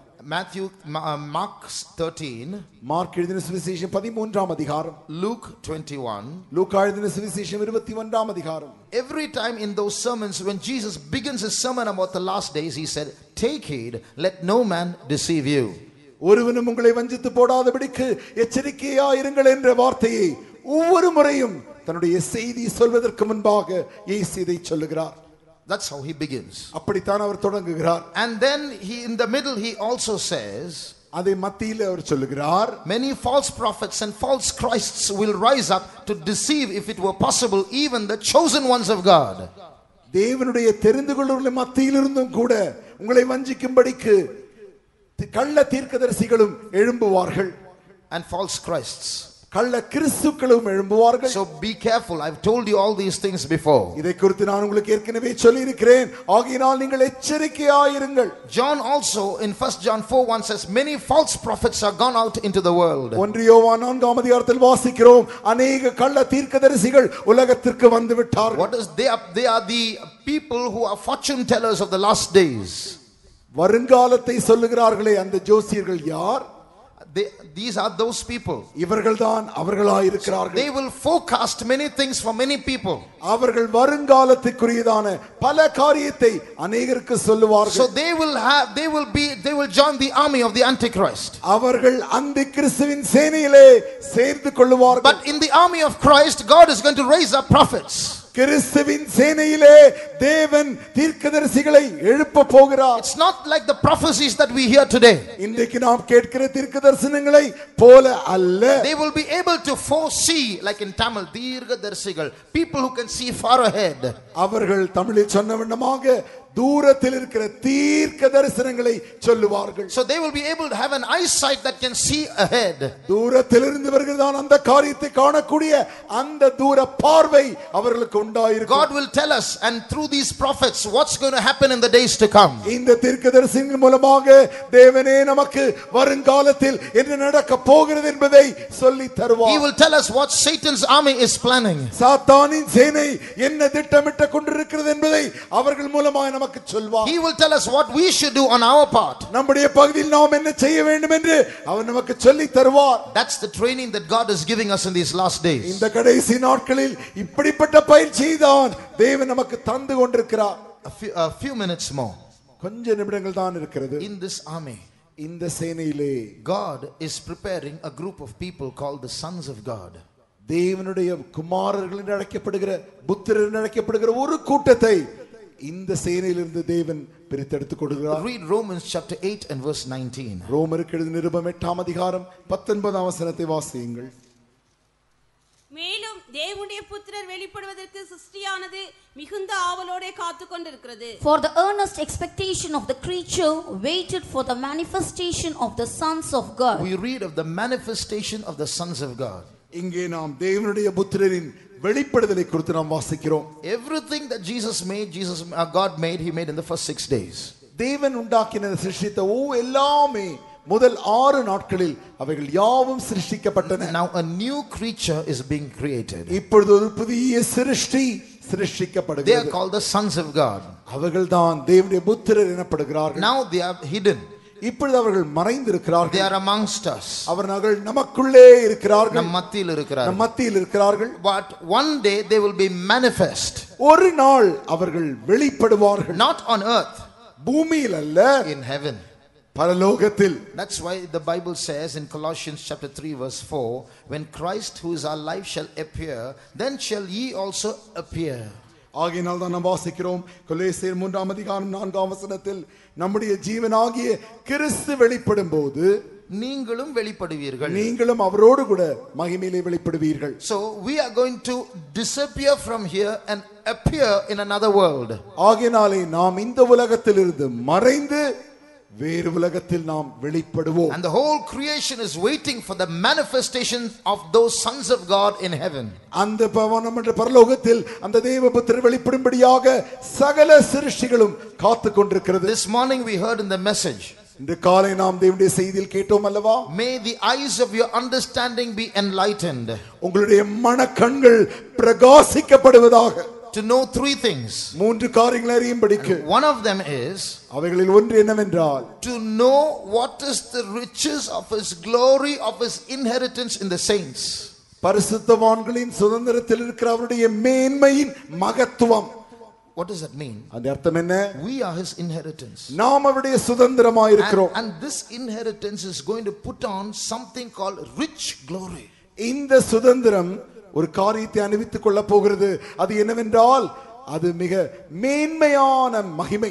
மகிமையின் ஐஸ்வர்யம். மகிமையின் ஐஸ்வர்யம். So we are going to be very rich in glory when we appear as sons of God in eternity. நாம் நித்தியத்திலே தேவனுடைய புத்திரராய் வெளிப்படும் பொழுது நாம் மகிமையில் ஐஸ்வரியவான்களாய் இருக்க போகிறோம். And Jesus is going to look at us and say, you are my inheritance. You are what I was waiting for so many years. இயேசு அப்பொழுது நம்மை பார்த்து சொல்வார், நீதான் என்னுடைய சுதந்திரம், உனக்காக தான் இத்தனை ஆண்டுகளாய் நான் காத்துக் கொண்டிருந்தேன். Any young boy or girl here who's saying, I'm getting old and I'm not yet getting married, I'm worried why God is not taking charge of my life. வாலிப சகோதரன் சகோதரி, இங்கே யாராகிலும் எனக்கு விவாகமே நடக்கவில்லை, வயது சென்றே கொண்டிருக்கிறது, தேவன் ஏன் என் வாழ்க்கையை பொறுப்பெடுக்க மாட்டாரா என்று நீ கேட்டுக்கொண்டிருக்கிறாயா? Jesus has been waiting for 2000 years for his bride and she is still not ready. இயேசு தன்னுடைய மனவாட்டிக்காக 2000 ஆண்டுகள் காத்து கொண்டிருக்கிறார், இன்னும் அவள் ஆயத்தமாகவில்லை. She is very busy with other things, you know. அவள் மற்ற காரியங்களில் மிக அலுவலாய் இருக்கிறாள் தெரியுமா? The sons of God are going to be manifest. தேவனுடைய புத்திரர்கள் வெளிப்பட போகிறார். The bride of Christ is going to appear in the skies. வானமண்டலத்திலே கிறிஸ்துவின் மனவாட்டி வெளிப்படுவாள். God wants you and me to get ready for that day. அந்த நாளுக்காக தேவன் உன்னையும் என்னையும் ஆயத்தமாகும்படி விரும்புகிறார். These sons of God will appear before Jesus. இந்த தேவனுடைய புத்திரர் இயேசுவுக்கு முன்பாக வெளிப்படுவார்கள். Surrounded by such glory that even the sun is going to be ashamed. அவர்கள் எப்படிப்பட்ட மகிமையால் சூழ்ந்திருப்பார்கள் என்றால் சூரியனும் கூட இவருடைய மகிமையை பார்த்து வெட்கப்படும். 7 years they will be there. 7 வருடம் அவர்கள் அவரோடு இருப்பார்கள். Then Jesus will call them, come, let's go down. அப்பொழுது இயேசு அவர்களை அழைத்து, வாருங்கள், நாம் கீழே போவோம். We are going back to earth. பூமிக்கு நாம் திரும்பி செல்கிறோம். It's a small fight, but after that we will take over. ஒரு சிறிய யுத்தம், அதற்கு பின்பு நாம் முழு கட்டுக்குள் கொண்டு வருவோம். And then we will come back with Jesus on horseback. அப்பொழுதுதானே நாம் இயேசுவில் குதிரைக்கு பின்பு ஏறி அவரோடு கூட வருவோம். Few minutes the battle will be over. கொஞ்ச நிமிடங்களுக்குள்ளாய் யுத்தம் முடிந்துவிடும். The bodies the eagles will look after. மாம்சங்களை கழுகுகள் பார்த்துக் கொள்ளும். You and I will reign for 1000 years in this world. நீங்களும் நானும் இதே பூமியில் 1000 ஆண்டு ஆளுகை செய்ய போகிறோம். Shall we close our eyes? நானுடைய கண்களை மூடுவோமா? But the Bible says, வேதம் சொல்லுகிறது, to become sons of God we must be led by the Spirit of God. நாம் தேவனுடைய புத்திரராக வேண்டும் என்றால் நாம் தேவனுடைய ஆவியினாலே நடத்தப்படுகிறவர்களாய் இருக்க வேண்டும். Dear brother, dear sister, are you attending the tarrying meetings in your church? அருமையான சகோதரனே சகோதரி, உன்னுடைய சபையில் நடக்கிறதான காத்திருப்பு கூட்டங்களில் நீ பங்கு பெறுகிறாயா? When was the last time you spoke in tongues? எப்பொழுது கடைசி முறை நீ அந்நிய பாஷையில் பேசினாய்? When was the last time you got a mighty anointing? ஒரு நல்ல அபிஷேகம், வல்லமையான அபிஷேகத்தை எப்பொழுது நீ கடைசி முறை பெற்றாய்? You are a Pentecostal. நீ ஒரு பெந்தேகோஸ்தேயாள். Every day you should get filled in the Spirit. ஒவ்வொரு நாளும் நீ ஆவியிலே நிரம்ப வேண்டும். Even in your family prayers, in your early morning praising, there should be at least a 1-minute session where you get filled in the Spirit. உன்னுடைய குடும்ப ஜெபத்திலும் அதிகாலை நடக்கிறதான ஸ்தோத்திர ஜெபத்திலும் நீ ஒரு நிமிடமாகிலும் ஆவியில் நிரம்பத்தான் வேண்டும். Allow the Holy Spirit to take control of your family. உன்னுடைய குடும்பத்தை பரிசுத்த ஆவியானவரே தன்னுடைய கட்டுக்குள் கொண்டு வரும்படிக்கு நீ அனுமதிப்பாயாக. When he controls you, அவர் உன்னை தன்னுடைய கட்டுக்குள் கொண்டு வரும்போது, and when you obey him, நீ அவருக்கு கீழ்ப்படியும் பொழுது, you are called a son of God. நீ தேவனுடைய புத்திரன் என When அழைக்கப்படுகிறாய். Jesus appears in glory, you will be glorified too. இயேசு மகிமையில் வெளிப்படும் பொழுது நீயும் மகிமையாக்கப்படுவாய். How many want to learn to walk with the Holy Spirit? எத்தனை பேருக்கு பரிசுத்த ஆவியானவரோடு கூட நடக்க கற்றுக்கொள்ள வேண்டும்? You know the Holy Spirit is always with you. உங்களுக்கு தெரியுமா, பரிசுத்த ஆவியானவர் எப்பொழுதும் உங்களோடு இருக்கிறார். He is with you like your shadow. He is called Paraclete. That means with you like your shadow. அவருக்கு பாராக்லீட் என்கிற பெயர் உண்டு. அதனுடைய அர்த்தம் என்னவென்றால் உன்னுடைய நிழலாய் அவர் நிழலை போல் எப்போதும் உன்னோடு கூட இருக்கிறார். He is with you every morning. ஒவ்வொரு க்ஷண பொழுதிலும் அவர் உன்னோடு கூட He is இருக்கிறார். with you when you go to sleep at night. நீ ராத்திரியிலே தூங்க போகிறாயே, அப்பொழுதும் அவர் உன்னோடு கூட இருக்கிறார். He is with you now. இப்பொழுதும் அவர் உன்னோடு கூட இருக்கிறார். How are you keeping him? எப்படி நீ அவரை வைத்துக் கொண்டிருக்கிறாய்? Like a doll, ஒரு பொம்மை போலவா? just in a shelf somewhere? அவர் வீட்டிலே வைக்கிறோமே அந்த ஷெல்ஃபில் வைப்பது போல் வைத்து விட்டாயா? Just to use him whenever you need him, is it? When you fall sick, he must quicken you for healing. எப்பொழுதெல்லாம் உனக்கு தேவையோ அப்பொழுதெல்லாம் அவரை பிரயோஜனப்படுத்துகிறாயோ, நீ வியாதிப்படும் பொழுது அவரை கூப்பிடுகிறாயா? Or is he going to be the master in your life? அல்லது அவருடைய வாழ்க்கையின் எஜமானாய் இருக்கிறாரா? Are you controlling the Holy Spirit or are you allowing the Holy Spirit to control you? நீ பரிசுத்த ஆவியானவரை கட்டுப்படுத்துகிறாயா அல்லது பரிசுத்த ஆவியானவர் உன்னுடைய வாழ்க்கையை அவர் கட்டுப்படுத்துகிறாரா? They that are led by the Spirit of God, they are the sons of God. அவர்கள் தேவனுடைய ஆவியினால் நடத்தப்படுகிறார்களோ அவர்களே தேவனுடைய புத்திரர் எனப்படுவார்கள். The hen will hatch over eggs. கோழியானது அந்த முட்டைகளின் மேல் காக்கும். On the 21st day, 21ஆம் நாள் chickens are manifest. கோழி குஞ்சுகள் வெளிவரும். But on some eggs will be rotten eggs. ஆனால் அதிலே பார்த்தால் சில முட்டைகள் கெட்டு போயிருக்கும். There no chicken will appear. அதற்குள்ளே இருந்து எந்த முட்டை கோழி குஞ்சு வெளியே வராது. When Jesus comes, that's like the 21st day. இயேசு வரும் பொழுதும் அதுவும் அந்த 20 கோழியோடு இருந்த 21ஆம் நாளை போல் இருக்கும். Some sons of God will be manifest. நாம் தேவனுடைய புத்திரர்கள் வெளிப்படுவோம். But some rotten eggs will also be there. சில கெட்ட முட்டைகளும் இருக்கும். They will not appear in the skies. அவர்கள் வானத்திலே வெளிப்பட மாட்டார்கள். They will remain here. இங்கேயே தான் இருப்பார்கள். As you're listening to this message, இந்த செய்தியை கேட்கும் பொழுதுதான் you should not be that group. நீ அந்த கூட்டத்தில் இருக்க கூடாது. You belong to Jesus. நீ இயேசுவுக்கு சொந்தம். You belong to the army of Christ. கிறிஸ்துவின் சேனைக்கு நீ சொந்தமாய் இருக்கிறாய். God has sent down the Holy Spirit. தேவன் தம்முடைய பரிசுத்த ஆவியானவரை உனக்கு அனுப்பி இருக்கிறார். Jesus said, I'm going away, but don't worry, I'm going to send down the Holy Spirit. இயேசு சொல்லுகிறார், நான் போகிறேன், கவலைப்படாதீர்கள், பரிசுத்த ஆவியானவரை அனுப்புவேன். From that day till today, the Holy Spirit is here with us. அந்நாளிலிருந்து இந்நாள் வரைக்கும் பரிசுத்த ஆவியானவர் உன்னோடு கூட இருக்கிறார். Till today, you would have kept the Holy Spirit like a doll in your life. இன்றைக்கு வரைக்கும் பரிசுத்த ஆவியானவரை ஒரு பொம்மை போல் நீ வைத்திருந்தாயா அல்லவா? But if you want him to be your master and lead you, அவருடைய எஜமானாய் இருந்து அவர் உன்னை நடத்த வேண்டும் என்று நீ விரும்பினால், put up your right hand. உன்னுடைய வலது கரத்தை உயர்த்துவாயாக. You know, when we often ask you to put up your right hand, this is not for some exercise. உங்களுக்கு தெரியுமா, அடிக்கடி உங்களுடைய வலது கரத்தை உயர்த்துங்கள் என்று சொல்லுகிறோமே, ஏதோ அது சரீர பயிற்சிக்காக அல்ல. As we put up our hands, our names are being registered in heaven. நாம் நம்முடைய கரங்களை உயர்த்த உயர்த்த நம்முடைய பெயர்கள் பரலோகத்திலே பதிவு செய்து கொள்ளப்படுகின்றன. You may put up your hands just like that, but heaven takes it very seriously. நீங்களுடைய கையை சாதாரணமாக உயர்த்தலாம், ஆனால் பரலோகமோ அதை மிக முக்கியமாக கருதுகிறது. Today, because you lifted up your hand, the Holy Spirit is going to take charge of your life. இன்றைக்கு நீ உன் கரத்தை உயர்த்தினபடினாலே பரிசுத்த ஆவியானவர் உங்களுடைய வாழ்க்கையை பொறுப்பெடுக்க போகிறார். If you have not received the Holy Spirit today, you are going to receive the Holy Spirit. இதுவரை நீ பரிசுத்த ஆவியானவரை அபிஷேகத்தை பெறாமல் இருந்தால் இன்றைக்கு நீ பரிசுத்த ஆவியின் அபிஷேகத்தை பெறப் போகிறாய். Here is part of the army of Jesus Christ. இங்கே கிறிஸ்துவின் சேனையை கண்டு கொண்டிருக்கிறோம். The Holy Spirit is going to take charge of their lives. அவருடைய வாழ்க்கையை பரிசுத்த ஆவியானவர் பொறுப்பெடுக்க They are போகிறார். going to be baptized by the Spirit of God. நாம் தேவனுடைய ஆவியானவராலே ஞானஸ்நானம் பண்ணப்பட போகிறோம். This one Holy Spirit is going to lead all of us. இந்த ஒரே பரிசுத்த ஆவியானவர் நாம் யாவரையும் நடத்துவார். If we have different minds, the Holy Spirit is going to unite our minds. நமக்கு வித்தியாசமான மனதுகள் இருந்தாலும் பரிசுத்த ஆவியானவர் நம்முடைய மனதை ஒருமுகப்படுத்துவார். Very soon the trumpet is going to sound. அதி சீக்கிரமே காலம் தொனிக்க போகிறது. We are going to disappear from this world. இந்த உலகத்திலிருந்து நாம் மறைய போகிறோம். And we are going to appear as sons of God in the skies. வானத்திலே நாம் தேவனுடைய புத்திரராக வெளிப்பட போகிறோம். If you believe this, நீங்கள் இதை விசுவாசித்தால், as you lift up your hands, கரத்தை உயர்த்தின வண்ணமாக the Spirit of God is going to move in your being. உங்களுக்குள்ளே பரிசுத்த ஆவியானவர் அசைவாட போகிறார். The Holy Spirit is going to come upon your spirit. பரிசுத்த ஆவியானவர் உங்களுடைய ஆவியிற்குள் இறங்குவார். You are not just going to get the Spirit, you are going to be filled with the Spirit. நீங்கள் இந்த ஆவியை பெறுகிறது மாத்திரமல்ல, அந்த பரிசுத்த ஆவியானவராலே நிரப்பப்பட போகிறீர்கள். Receive the anointing now. அபிஷேகத்தை இப்பொழுது பெற்றுக்கொள்ளுங்கள். Few minutes this meeting will conclude. கொஞ்ச நிமிடத்தில் இந்த கூட்டம் முடிய போகிறது. But the Holy Spirit is going to go with you. ஆனால் பரிசுத்த ஆவியானவர் உங்களோடு கூட வர போகிறார். The study is over.